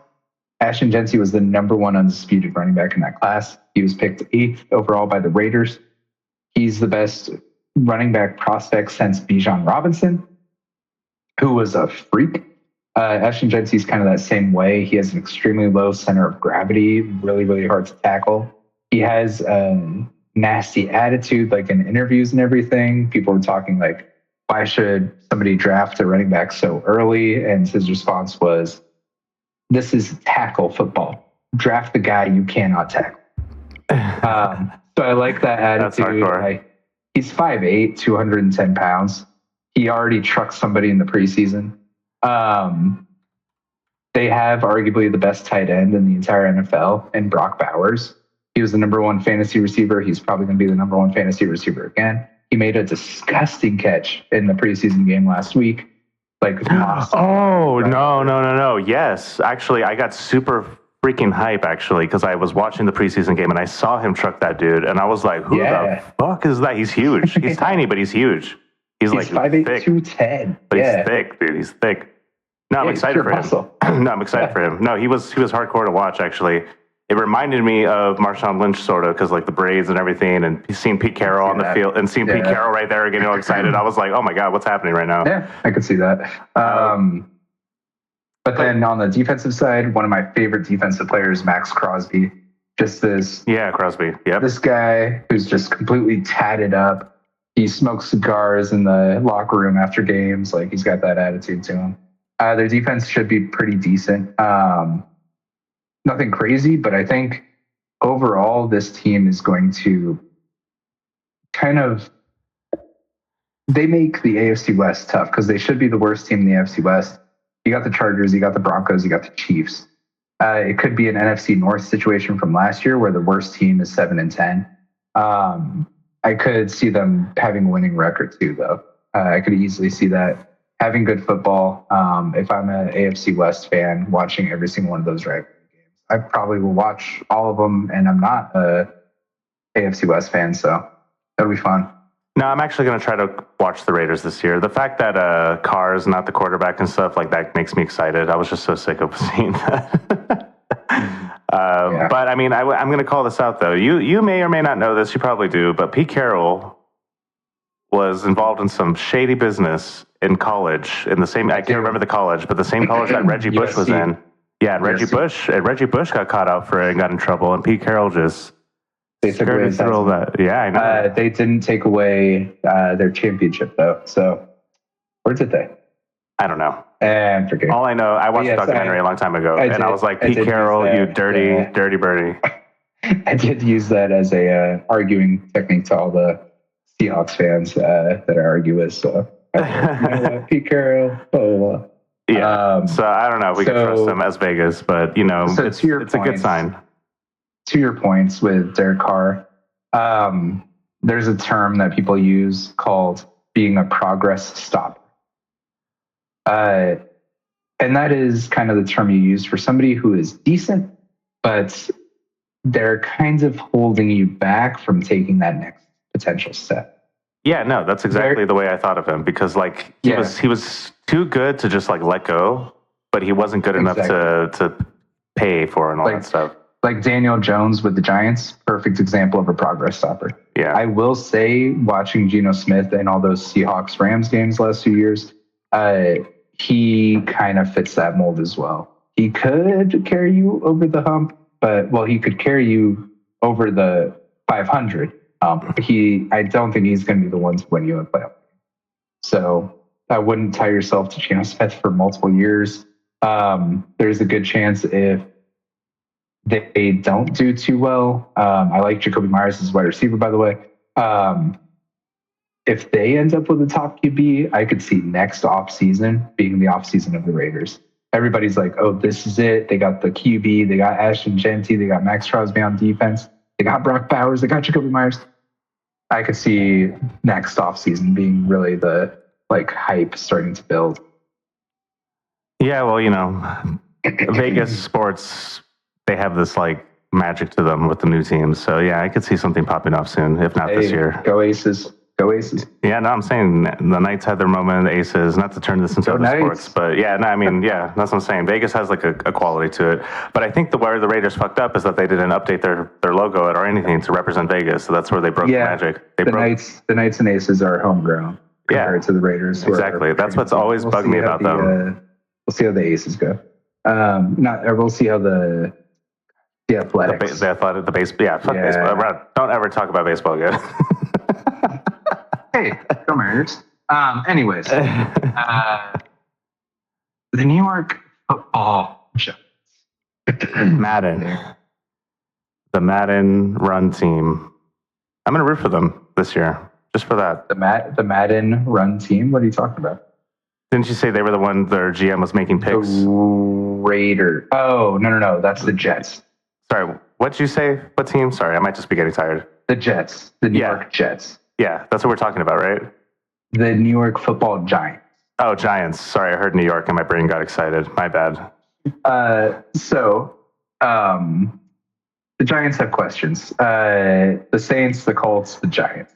Those are the teams where most likely they are going to be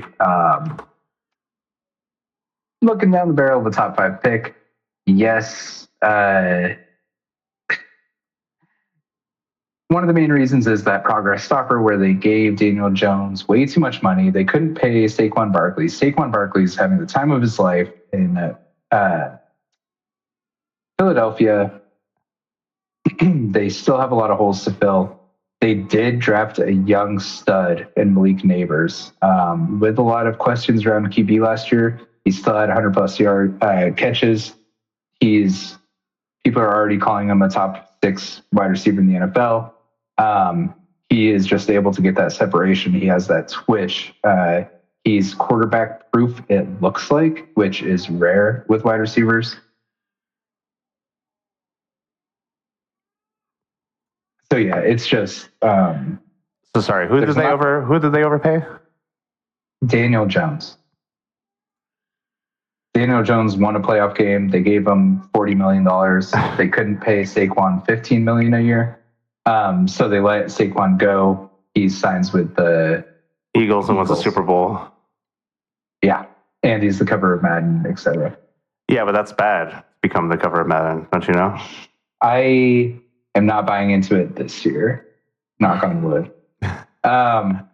Anyways, what else to say? Russell Wilson is the starter right now. No way. He's still around? This freaking guy? He is still around.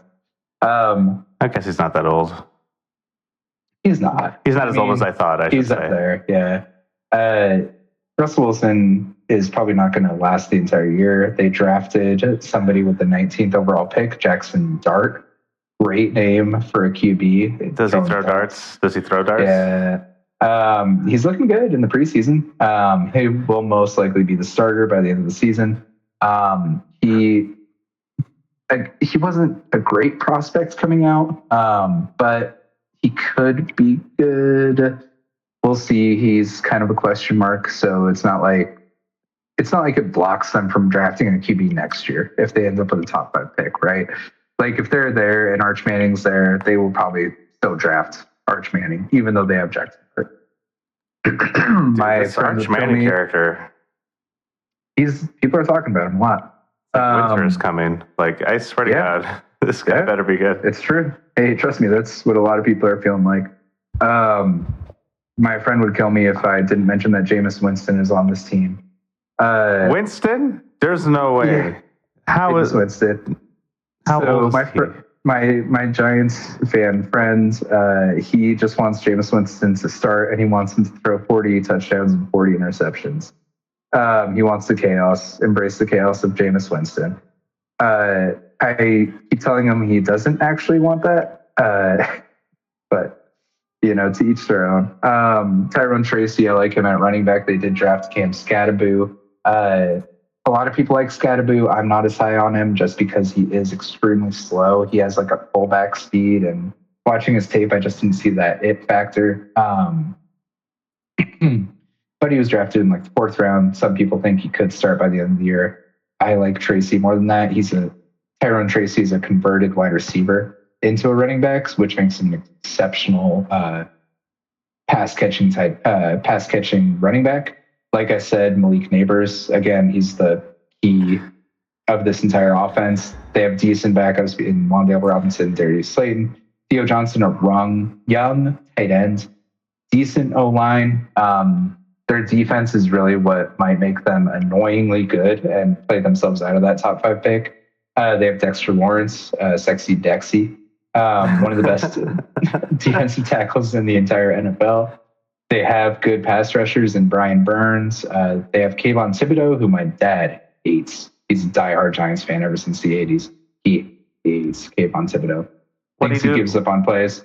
He thinks he gives up on plays. He's just melancholy on the field. He doesn't, have that drive in him. He's fine, but he was a top 5 pick in the NFL draft too. So my dad thought he was never worth it. He is probably on the trade block. look for him as a name during the trade deadline to go to some team. Because they also drafted Abdul Carter, who was the best defensive player in this draft, if you're not counting Travis Hunter. Plays defensive end, should be a pass rush freak. And yeah, that's... I mean, Thibodeau does have the fake version of my name, Kayvon. That's like... Kayvon. No, but going back to the running back situation, I mean, I think that they might just be going for like that dual package play where Probably. where they're just switching up constantly. You go for that tush push, and then you can do a quick screen or something with a good For catch. example, Scatterboo's probably going to be the goal line back. I can see that. Yeah. So honestly, if I'm that could work. That could work. Giants backfield for fantasy, I'm just staying away from it because Scatterboo's probably not going to play a majority of the time, but he will get touchdowns, and Tracy will play a majority of the time, and he will get catches for PPR, but he's probably going to get robbed on touchdowns. Yeah, well, I hope they get lit up because Cowboys need to do good in their division, and they already have to deal with the Eagles. So yeah, Giants are my number 2 team for sure, and Cowboys suck. All right, moving on. Who's next? The Los Angeles Chargers. San Diego Superchargers. The Los Angeles Chargers, I still forget that they're paying rent right now in Los Angeles. Yeah, what the hell is up with that? Why are there so many teams in Los Angeles at the same time fighting over stadium rights? It's ridiculous. It should have been the Raiders. The 2 teams that have history in LA are the Raiders and the Rams. That would have been fun. But instead it's the Chargers. Which I'm okay with because they are paying rent literally to the Rams. They actually had quite a big bill that kind of made headlines. It's fine. It's not really that big of a story. But when you're looking at the Chargers, there's a lot of hype around this team. When I mentioned that the Broncos could unseat the Chiefs as the AFC West Division leaders, a lot of people think it could be the Chargers as well, which is why I'm saying it could be an NFC North situation last year where I wouldn't be surprised if there were 2 14-3 teams from the AFC West. Justin Herbert is good. He's been consistently good, and he's not do a lot in this offense because this is a run-first offense. When I mentioned that J.J. McCarthy really didn't do much in college because he just handed the ball off, that's because Harbaugh was the coach of that Michigan team that won the championship. Harbaugh is the coach of the Chargers. They just drafted a young stud, the second best running back in this draft behind Genty, Omarion Hampton. I'm a big believer in him. I've been trying to get him in all my dynasties. Najee Harris from the Steelers is listed as their starter. I do not think he's going to last as a starter past week 5. Hampton is going to take that job. Lad McConkey was a rookie receiver last year. He was a stud, over 100 catches. They have one of the best O-lines in the NFL. Joe Alt was listed as one of the best offensive line prospects of the last 10, 15 years, and he is living up to it so far. He's going into his second year as well. Their defense, it was one of the top defenses last year. There's no reason to think that it would get any worse. A lot of people think it should get better.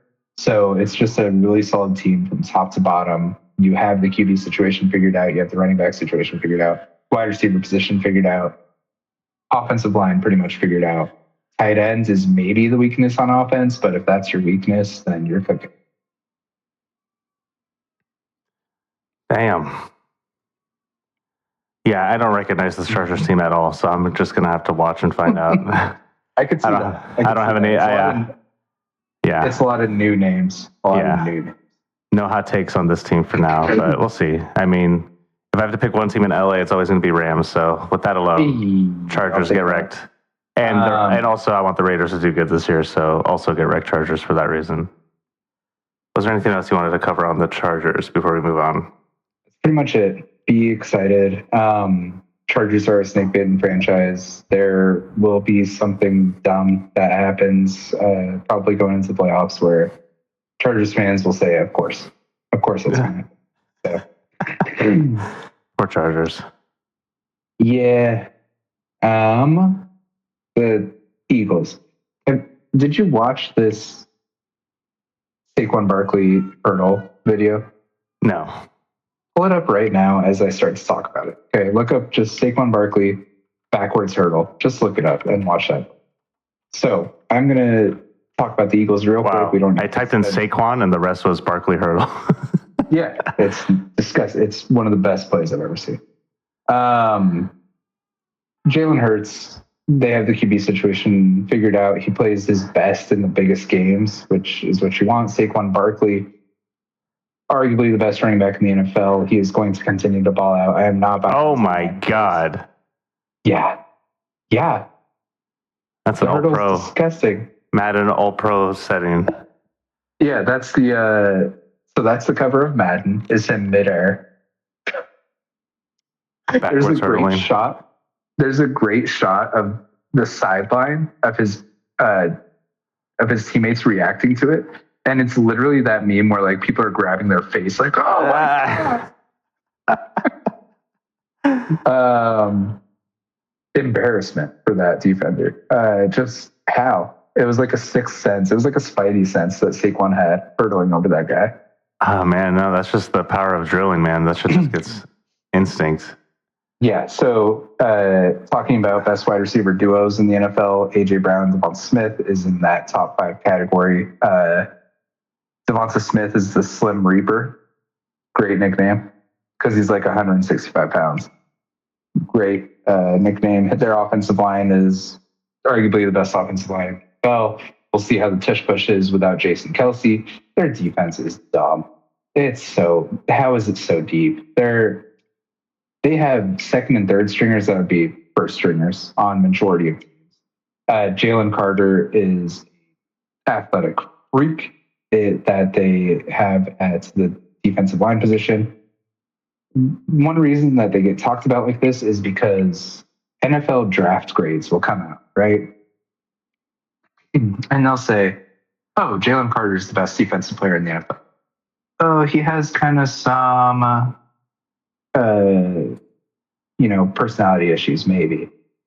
He falls to the Eagles. Eagles take him. Oh, Jihad Campbell is one of the best defense players in the draft. Nobody picks him until pick 32, where the Eagles get him. And every single year, it's like they're just picking like the best defensive players because for some reason they fall to them. They had 2 really good rookie DBs in Quinyon Mitchell and then Cooper DeJean, who had a pick 6 in the Super Bowl. Both rookies, and they're both really good. So they have this amazing defense, this deep defense, and it's cheap because so many of them are so young and they just hit on every single one of these picks. Zach Bond, Nakobe Dean, Jihad Campbell, Quinyon Mitchell, Reed Blankenship, Adoree Jackson, Cooper DeJean, Jalen Carter, Jordan Davis. I mean, studs everywhere. They could win the Super Bowl again this year. Yeah, you beat me to it. I was going to ask. That's the main question. Is it going to be a twofer? I don't think so. I don't think so, man. They're solid, man. So they're one of the teams, like the Chiefs were like this last couple of years. You have to play perfect. Because the Eagles, they don't. They don't have to have a perfect game to whoop your ass. And that's just because of how stacked they are everywhere.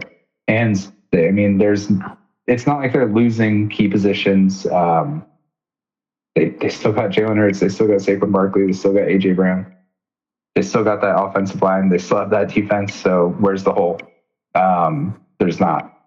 Maybe tight ends, but again, if that's your hole, like you keep trying to tell me that Dak Prescott MVP this so amazing, whatever. But what is he going to do against an Eagles team like this? I mean, Cowboys don't have a chance in this division. Again, what are the Cowboys going to do against the Eagles? That's what I'm saying. Yeah, that's what I'm saying. I mean. However, to be fair, what are the Cardinals going to do against the Eagles? What are the Falcons going to do against the Eagles? What are the Panthers going to do against? What are the Bengals going to do? What are the Bears? What are the Browns? What are the Broncos? Broncos are pretty good. What about the Texans? What about the Colts? What about the Jaguars? I could go on and on. So that's kind of where the state of the Eagles. I think the Rams could take the Eagles on. Well, I skipped over a few teams. I skipped over the Lions. I skipped over the Bills, the Ravens. But it's that echelon of like Super Bowl or bust teams. And the Eagles are probably the top of that. So. I'm excited. You think there might even be a repeat Chiefs Eagles again? There could. I do think a different team passes the Chiefs this year. I think they're on the opposite side of the peak, where they're coming down a little bit. I do think it could be the Ravens or the Bills. Or who knows? It could be the Broncos. Or my favorite team coming up next, I think, the Miami Dolphins. Nope. Sorry. What are you talking about? They got all the good players. They still have Mike McDaniel, but it kind of feels like Mike McDaniel's vibe in Miami is wearing thin. He was kind of this nerdy, slim guy who came from the Kyle Shanahan offense, really offensive minded, creating really unique plays, but he was a nerd. The way he talked, it's like, this guy's a nerd. That's good. Multiple years. Yeah, he was really good. But multiple years now, 3 years in a row, they have collapsed the back half of the seasons. And their team keeps getting weaker overall. Yes, they have Tyreek Hill. He is not the same player he was. They have Jalen Waddle, which is a really, really good number 2.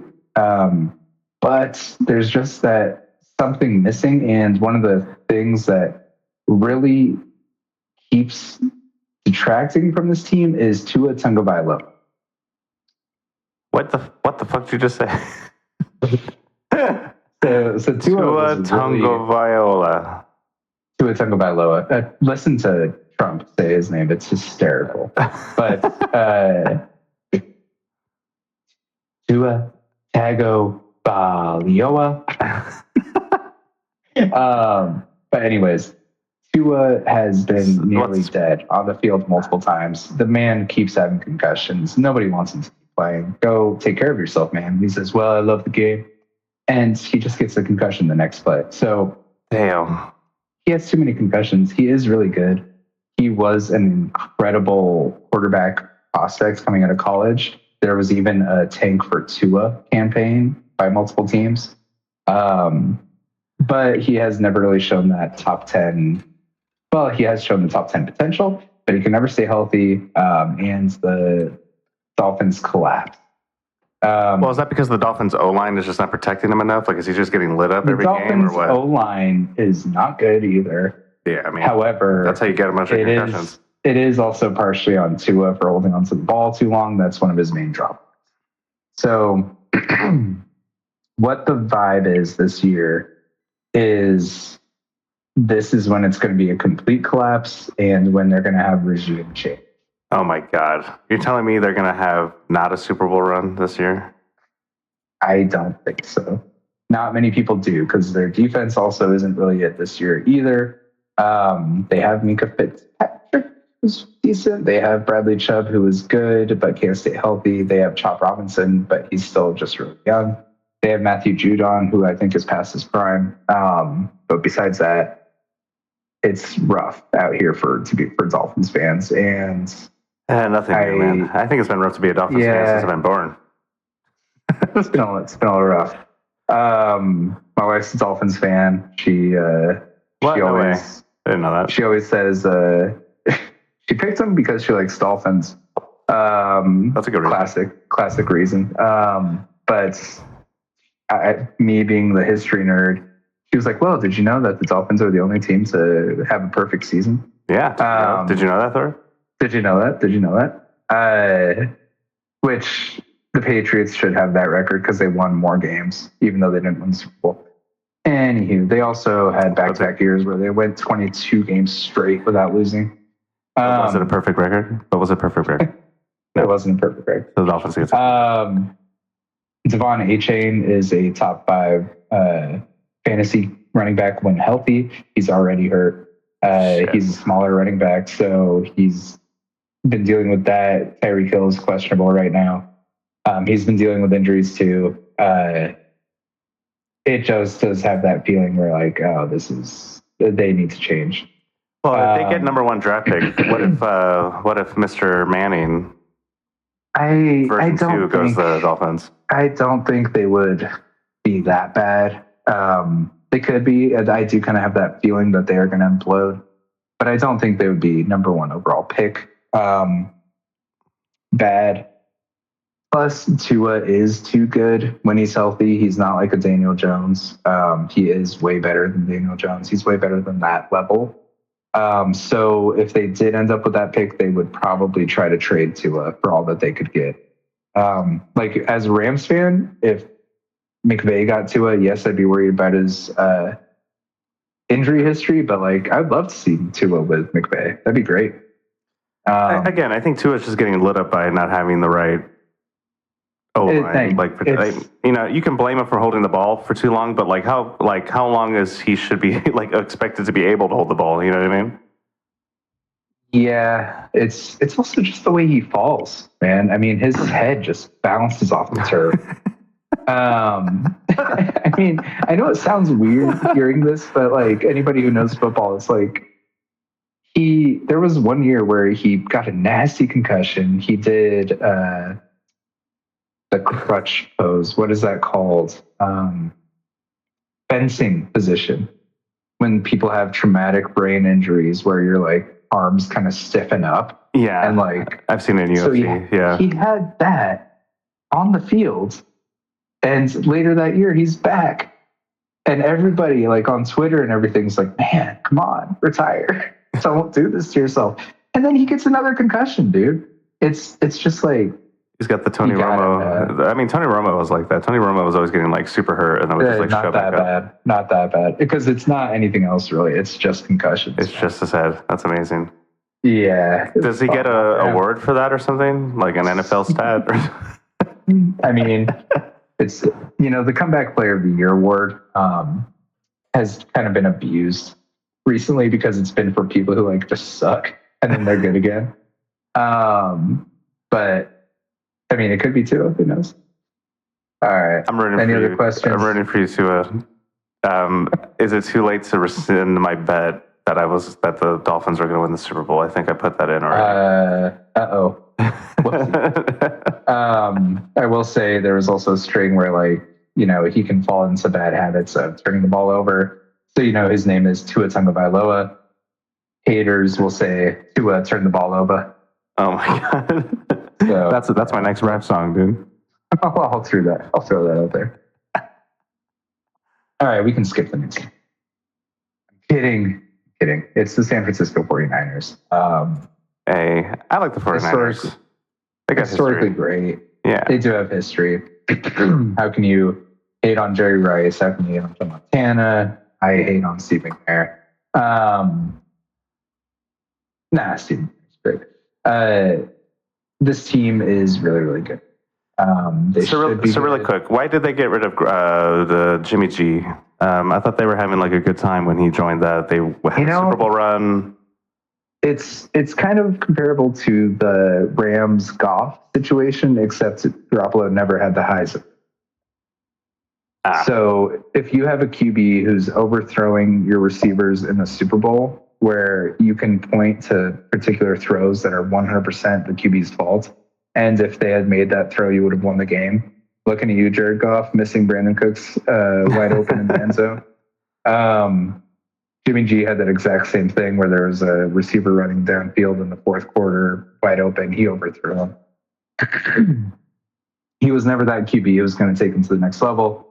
They traded 3 first-round picks to move into the top 5 to draft this QB, Trey Lance. Arguably the worst bust of all time. Damn. People do not talk about it because with the last pick of that same draft, Mr. Irrelevant, which is the name you give to the last person picked in the NFL draft, they drafted Brock Purdy. Trey Lance can't play football. He can't. He's terrible. However, Brock Purdy can. He's maybe a top 10 QB in the NFL. He was picked last in the most recent? Number 256. Not the most recent. He actually just signed his second contract. So this is a while ago now, but Purdy. He can play football. And he fits what Kyle Shanahan wants to do.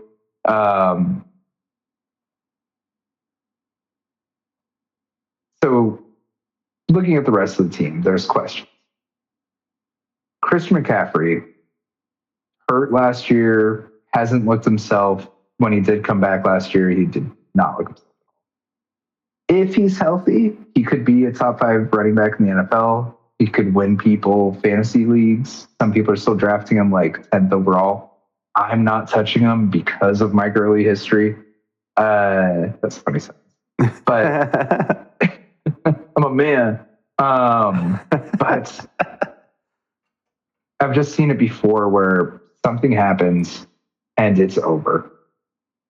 I do not trust Christian McCaffrey at all. I'm trying to look at it from an unbiased place. Maybe there is a little bias in there. I don't think so, though, because I did like Christian McCaffrey when he was throwing a touchdown against the Rams while also receiving a touchdown against the Rams while also running a touchdown against the Rams in one game.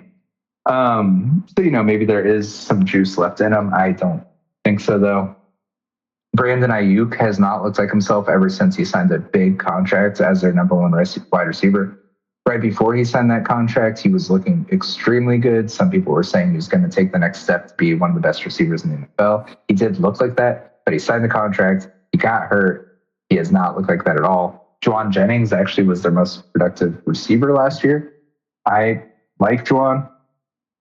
He had some massive games against the Rams, which is, again, why I've seen it. Ricky Pearsall, I would pick him up wherever you have any fantasy dynasty leagues or anything like that. He could potentially be their number one receiver if Juwan and Brandon Ayuk are, the questions about them are true. So Ricky Pearsall could be really good. Tight ends, George Kittle, don't really have to talk about him too much. He's one of the best tight ends in the league. He has been for years and years at this point. Trent Williams, arguably the best left tackle in the league. He has been for years and years.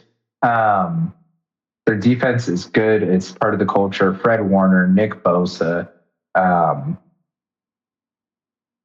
It's some of the best players at their positions. It's just part of their DNA. This team could win 12 games or they could win 4. They're one of those teams with the gigantic spreads in their ceiling and their, so I'll leave it at that. I don't know. Just like based on their division and everything, I think they're going to have a hard time this year. Yeah. The Rams, like I said, if Stafford's healthy, should win the division. Cardinals should be better. Seahawks, depending on how Sam Darnold plays, but All right. I'm excited about this next team, the New England Patriots. Drake May, stud. Drake May is a stud. They've been in QB purgatory since Tom Brady left. We've talked about that QB class from last year. Caleb Williams was the undisputed number 1 pick. However, a lot of people liked Drake May more than Caleb Williams. Drake May looks the part. The Patriots were terrible last season. They were horrible. But every game that you watched with Drake May starting, you were like, whoa, this kid has it. Even with the terrible situation around him. And one of the reasons I'm so high on the Patriots is first and foremost because of Drake May. However, I think they have my favorite draft of this year because they took arguably the best offensive lineman, Will Campbell. I liked him better than Omarion Hampton. Travion Henderson at running back, just a playmaker. His first play in the preseason was a kickoff return for a touchdown. He's got that speed. They signed Stephon Diggs, who I don't really believe in. He's older. That wide receiver, back to the draft. They drafted Kyle Williams, who we were talking about Travis Hunter earlier. Kyle Williams has a famous play where he just burns Travis Hunter on a deep ball. I think he could be really good. Give the kid, Drake May, weapons at running back, weapons at wide receiver, and weapons on the offensive line. That's how you do it. They brought in Mike Vrabel as a coach, again, kind of like that adult room. You know he can run a team. Plus, the Patriots defense is going to be decent. I don't think this is going to be a 10-win team, but I could see them winning 7-8 games compared to how terrible they were this year. So I like the Patriots. I like them. Is there a way to bet on these things? Like, hey, this team's going to win 7 games. Absolutely. I actually thought that was going to be part of your betting section at the end of all this. Over under win projections. Really? Well, I was going to say, we will save betting for next week as we get into the actual season because betting on preseason is like a fool's errand. But I mean, this is probably already a 3-parter. So nah, this is one solid chunk here. We don't need a 3-parter. What is this? We're not a true crime podcast. But no, I agree with you. It's cool to see these. I'm glad I'm coming back into football right now with like all these new quarterbacks kind of taking the mantle. It's like great timing on my part. Yeah, especially last year's QB class really kind of felt about changing of the guard. Yeah. All right. The Seahawks, a team, again, that I know a lot about because of their rivalry with the Rams. I also grew up in Washington, so had to deal with a lot of those Seahawks fans when the Rams were just god awful. And the Seahawks were musical. So, and you're not a Seahawks fan, even though you're from there. My entire family's from Jersey. And I'm also not on the west side of the state. I was on the east side of the state, which is basically Idaho. There are no Seahawk ties to the east side of the state. A lot of Seattle people look down on the east side of the state, which I could go on and on and on. Anywho, where I live, it's closer to Montana than it is to Seattle. Anywho, number one story for the Seahawks is they have a new QB. They had Geno Smith last year. The Vikings had Sam Darnold. Geno Smith goes to the Raiders. Sam Darnold goes to the Seahawks. Biggest question around Sam Darnold. He looks good when he was throwing the ball to Justin Jefferson. He choked playing against the Lions when it was for the number 1 seed, and then he got destroyed by the Rams defensive line. And this year, he's going to see that defensive line twice. There's an image, if you look up Jared Verse and Sam Darnold, there's an image of Jared Verse literally flying on top of Sam Darnold, and I think that's going to be a common sight, unfortunately, because there are still questions for the Seahawks offensive line. Plus, there are questions at running back. I like Kenneth Walker. He is probably one of my favorite players on the team. However, he never stays healthy. Zach Charbonnet is good as a backup running back, but you don't want your backup starting. Jackson Smith and Jigba could be one of their better players. He's a stud at wide receiver. They brought in Cooper Kupp, though, which Cooper Kupp, I love him. I love him to death. I have his Super Bowl jersey. He looked washed in LA last year. It's a sad sight. I do think he lost a step. I do think he can't really be that number 2 receiver anymore. So they do have serious questions at wide receiver behind Jackson Smith. We also haven't seen Smith and Jigba be the number 1 receiver because they've had DK Metcalf while he's been there. DK is with the Steelers now. So we'll see how this offense looks. However, people really like the Seahawks this year because of their defense. They have studs. They have Leonard Williams. They have Byron Murphy. They have Ernest Jones, who came from the Rams. They have Kobe Bryant. They have Reek Woolen. They have Julian Love. There's a lot of reasons to love this defense. And also the head coach was the defense coordinator of the Ravens, Mike McDonald. He's a defensive-minded coach. So if the offense can be decent, defense is going to be good.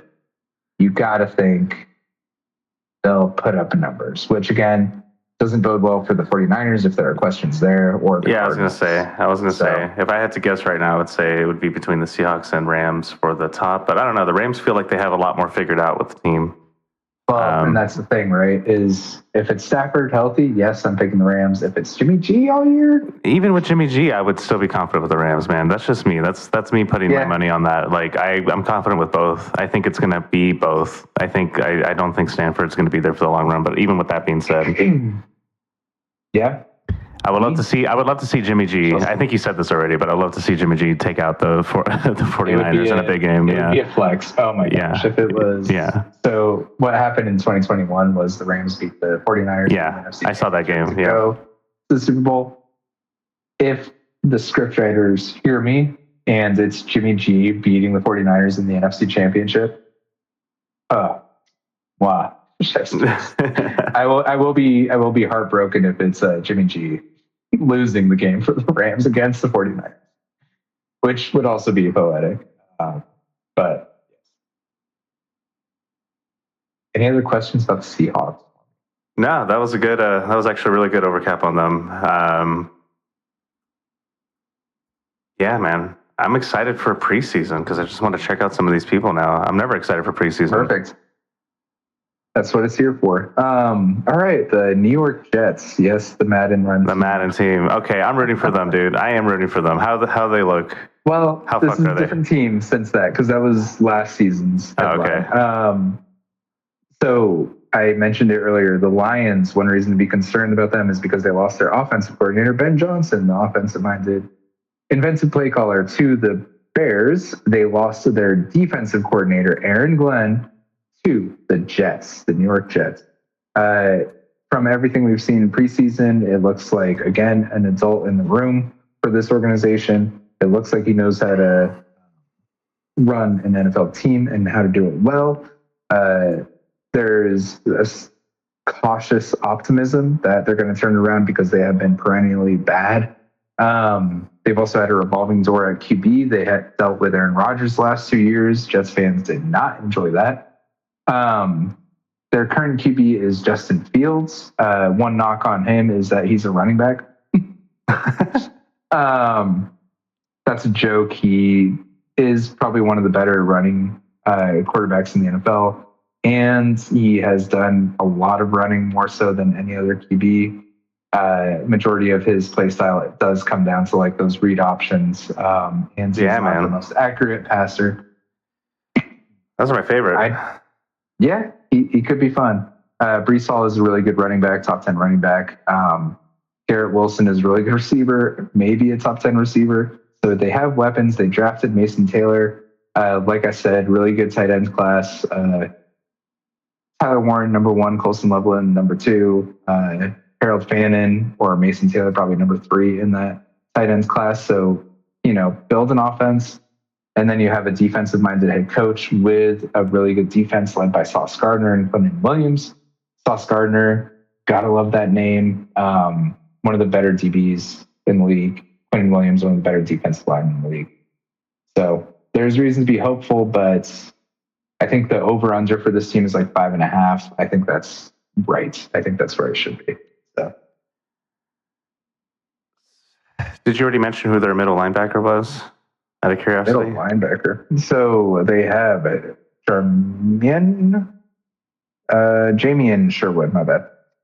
Jamian Sherwood. I don't know the name off the top of my head. That's a bad sign.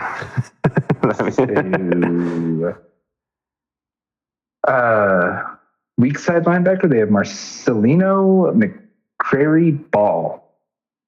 That's a good name. Hey, he's got ball in the name. Ball out, son. McCrary Ball.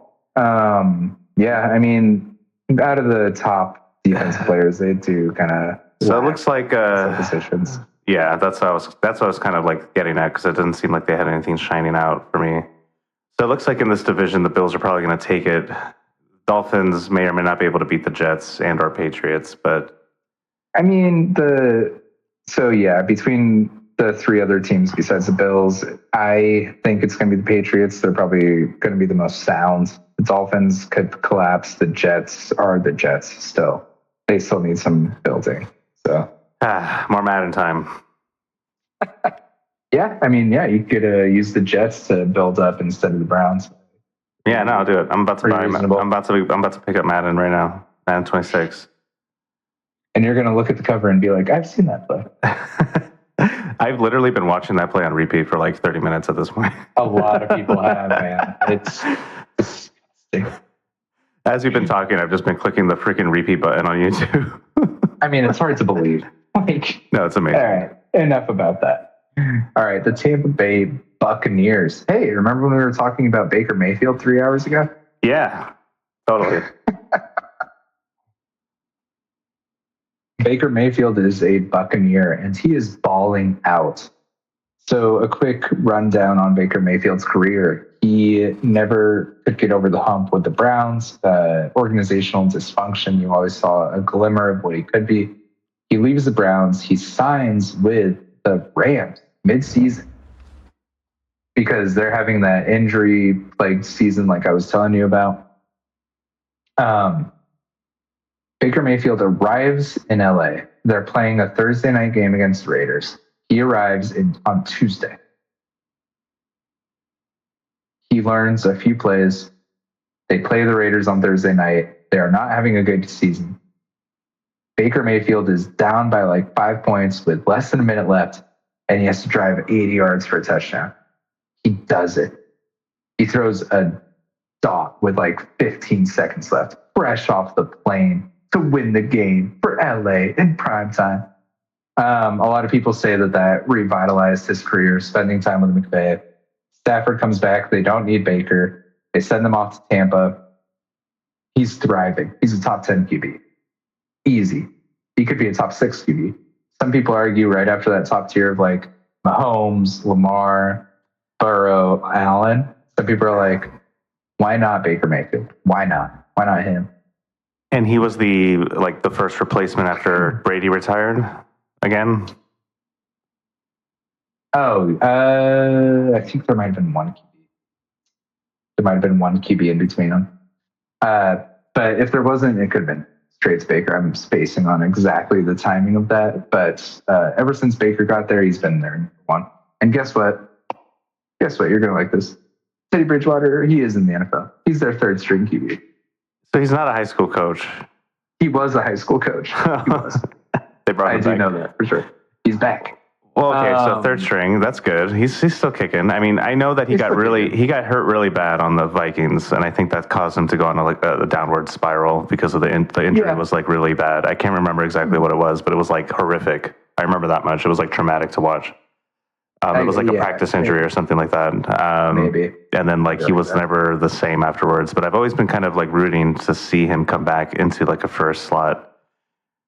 Yeah. So very, very expected to have the Bucs win the NFC South over the Falcons, Saints, and the other team. I'm spacing out of the other teams. But Baker Mayfield, Bucky Irving at running back is extremely good. Even their backup running back, Rashad White, is solid. Mike Evans is going to go into the Hall of Fame. Chris Godwin had an injury last year, but he was on pace to be one of the better slot receivers in the NFL. So if they both reach their potential, Mike Evans and Chris Godwin would be one of the best wide receiver duos, up there with the other ones we've mentioned. I mentioned earlier my favorite wide receiver out of this class was Emeka Egbuka. That is their third wide receiver right now. A lot of teams that have been solid everywhere else have weaknesses at tight end. I really like Cade Otton at tight end for them. They have an extremely good offensive line. I don't really see a weakness on the slot. What about their defense? They're probably going to win a playoff game for sure. I like their defense as well. Levante David still has it. He's getting a little bit older, but at the linebacker position, along with Hassan Reddick, Antoine Winfield Jr. holds down their DB positions. And then I love the Vita Vea and Kalijah Kancey on their defensive line. Vita Vea is a big nose tackle run stuffer. And then Kalijah Kancey is really young, second year. But coming out of college, people are calling him a mini Aaron Donald. And he's not. Do not think of that. However, no, he's really good. So He's looking really good. No one is Aaron Donald. That's unfair to call people that. Yeah, no one is. But there are some holes, but it's not much at all. The Bucs are going to be in the divisional rounds this year. Don't be surprised if they win a playoff game. They could be in the NFC Championship. They could. Baker's a dog. He's got that dog in him.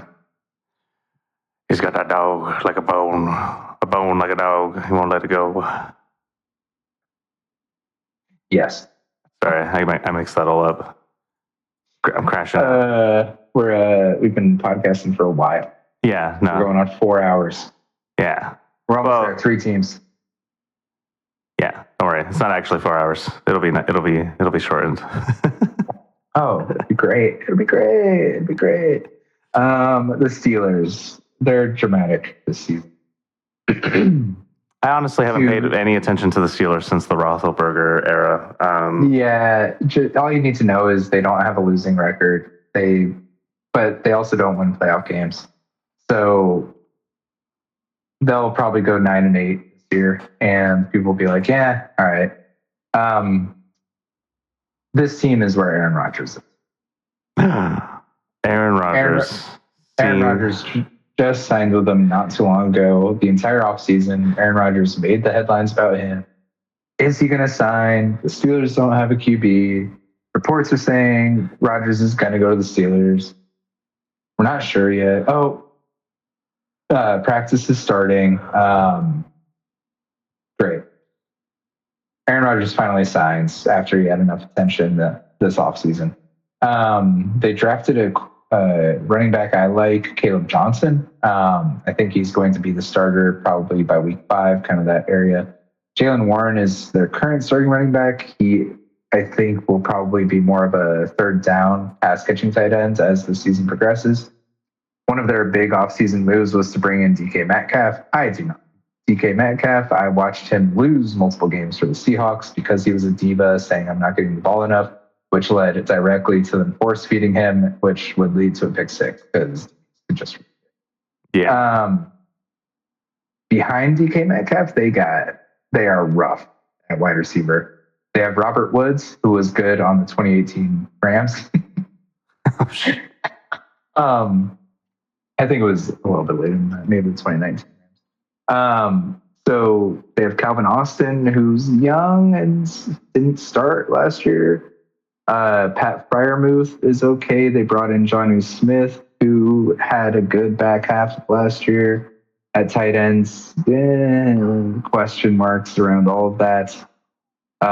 So they have a question mark around their top wide receiver. Plus, they have Aaron Rodgers.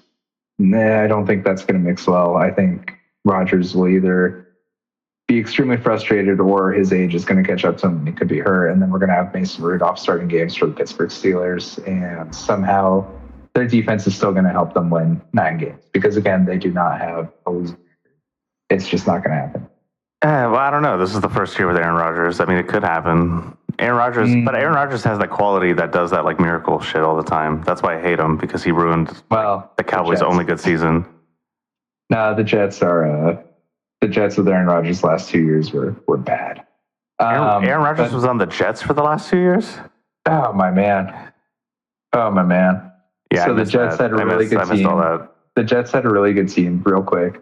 It was the offseason hype machine. They brought in Aaron Rodgers straight from Green Bay. Everybody's like, oh, this is it. They have all the pieces. Yeah. Week 1, the 4th play, he ruptures his Achilles tendon. Damn. Last year, he was back. He was healthy. Didn't look so good. He was fine. He was middling. But, I mean, he's 42. So, it's, but the reason they will probably have a winning record this year is Cam Hayward, beast. TJ Watt, arguably one of the best defenders in the entire NFL. So why is TJ Watt such a familiar name? Is it because of AJ Watt? He's because of JJ Watt. JJ Watt, yeah. His brother won Defensive Player of the Year 3 times, which only Aaron Donald has done. Besides him, TJ Watt has won Defensive Player of the Year. He leads the leagues in sacks pretty consistently. He is also a closer. A lot of games are won because he's creating a strip sack, things like that.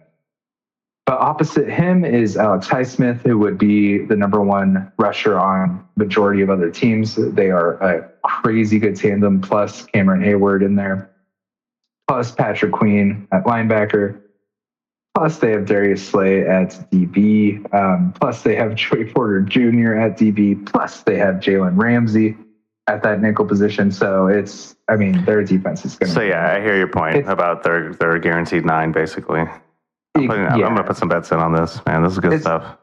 It's going to be ugly, which it has been the last few years. And if Aaron Rodgers is decent, maybe they win a playoff game. But I don't know. He's been on the Joe Rogan podcast like 3 times in like 2 months. So, I think he's well, he gets paid $1 million for his Joe Rogan partnership, and he's on there all the time. He gets paid $1 million? No, sorry, my bad. Not Joe Rogan. Pat McAfee. Pat McAfee. Anyways. So yeah, it's going to be ugly. They're going to win games like 12-10, which is par for the course the last few years. Steelers fans, I think, are going to continue to be annoyed by their mediocrity. So.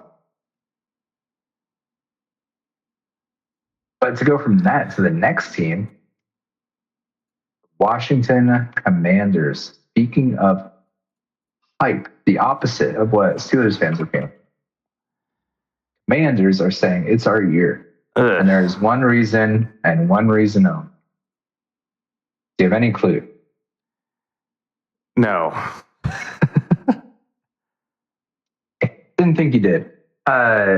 I've been mad at the Commanders. I know this is a controversial take, I guess. Maybe not. I don't know how you feel about this. We've never talked about this until now, but I really hate that they changed their name. Out of teams that I wish changed their name, like the Raiders, I wish the Redskins just did something more minor, like if they just kept the logo and the branding of the Native Americans and then just changed the name to like, Comanche or something like more respectable instead of Washington Commanders. It just felt like such a bad branding move. Well, it sticks because they went to the NFC Championship game. They have sold way too many jerseys. The brand is completely healed. People love the Commanders name. It's not going anywhere. I hate it. Sorry, they almost went to the Super Bowl, so you're not changing anything when that happens. They did get stomped by the Eagles in the NFC Championship game, which is why I was saying the Rams in the divisional round were their toughest opponent in the playoffs. But anyway, why all the hype? What's going on? The one reason is because of Jaden Daniels. He was a rookie last year. He took him to the NFC Championship. He was a stud. He scored a 14-yard rushing touchdown in the preseason this past week. People are all aboard the hype train. They think it's Super Bowl or bust. We've talked a lot about it, that QB class from last year. Caleb Williams, Drake May, Michael Penix, Bo Nix, J.J. McCarthy. The person who was taken number 2 overall before Drake May and right after Caleb Williams was Jaden Daniels. I thought he was going to be the bust of the group. He is tall. He is lanky. He has a highlight reel in college of him just getting destroyed because he'll jump before he takes a hit and he just gets completely laid out. That is still a concern. There are people who watched him at LSU. You just have this part of you where it's like he could get crushed. And he did have a scare like that last year leading up to the playoffs where like he had to rib his shoe. And because of his slight frame, there's that thought of, he's not going to be able to last in the NFL. But he just needs to get fat. Good. He just needs to get fat. Part of it is he is a runner. He's elusive. Like, you can't lose that part of it. Lamar recently, he did gain muscle and then he lost all of it this past season because he was like, I lost what made me. And then he won MVP. So there's an issue with Terry McLaurin's contract right now, who is their top receiver, Scary Terry. I really, really enjoy Scary Terry. He was number 6 fantasy receiver last year. He should be right along that same lines. I'm sure the contract thing will work itself out. Their top running back right now, Brian Robinson, was just given permission to seek a trade. So you don't really want to see that. They did draft a rookie running back, but that was in the 6th rounds. Typically, those people may not even make the team. They have Austin Eckler, who's on the wrong side of 30 at running back. So there's a question for their running back position.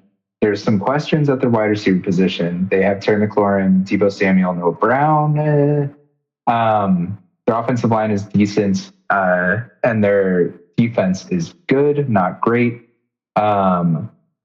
Kind of got exposed by the Eagles in the playoffs. Same with their offense. It really was like a magical run that Jaden Daniels took them on. And everybody kind of knows it. So we'll see if they can repeat that. We talked about it earlier, that CJ Stroud hype machine from his rookie season. I could absolutely see that again where Jaden Daniels regresses a little bit. So yeah, I could absolutely see Jaden Daniels regressing to the mean. To the mean.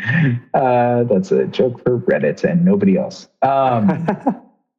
That's a story for another day. I do think Jaden Daniels is going to regress. It's almost impossible for him to stay at the level he was at. If he is, we're going to start having conversations about Lamar Jackson, Josh Allen, Jaden Daniels, ? Because if he reaches those highs again, it's going to be bad news for the rest of the NFL. And as that Giants part of me, I'm over the Commanders hype. I just am. So I know he kind of reminds me of like a Cam Newton type almost. But we'll see. No. We'll see with time. No, he's slight. Cam Newton, Josh Allen, they are those giant builds, impossible to tackle. Jaden Daniels is 6'3", but he's barely 200 pounds. He is just that slender frame. And again, it worries me a lot seeing the hits that he took in college. So, all right. You know what? We've covered a lot of teams that are vying for top 5 picks: Giants, Colts, Saints, Dolphins potentially. The worst team in the NFL last year was the Tennessee Titans.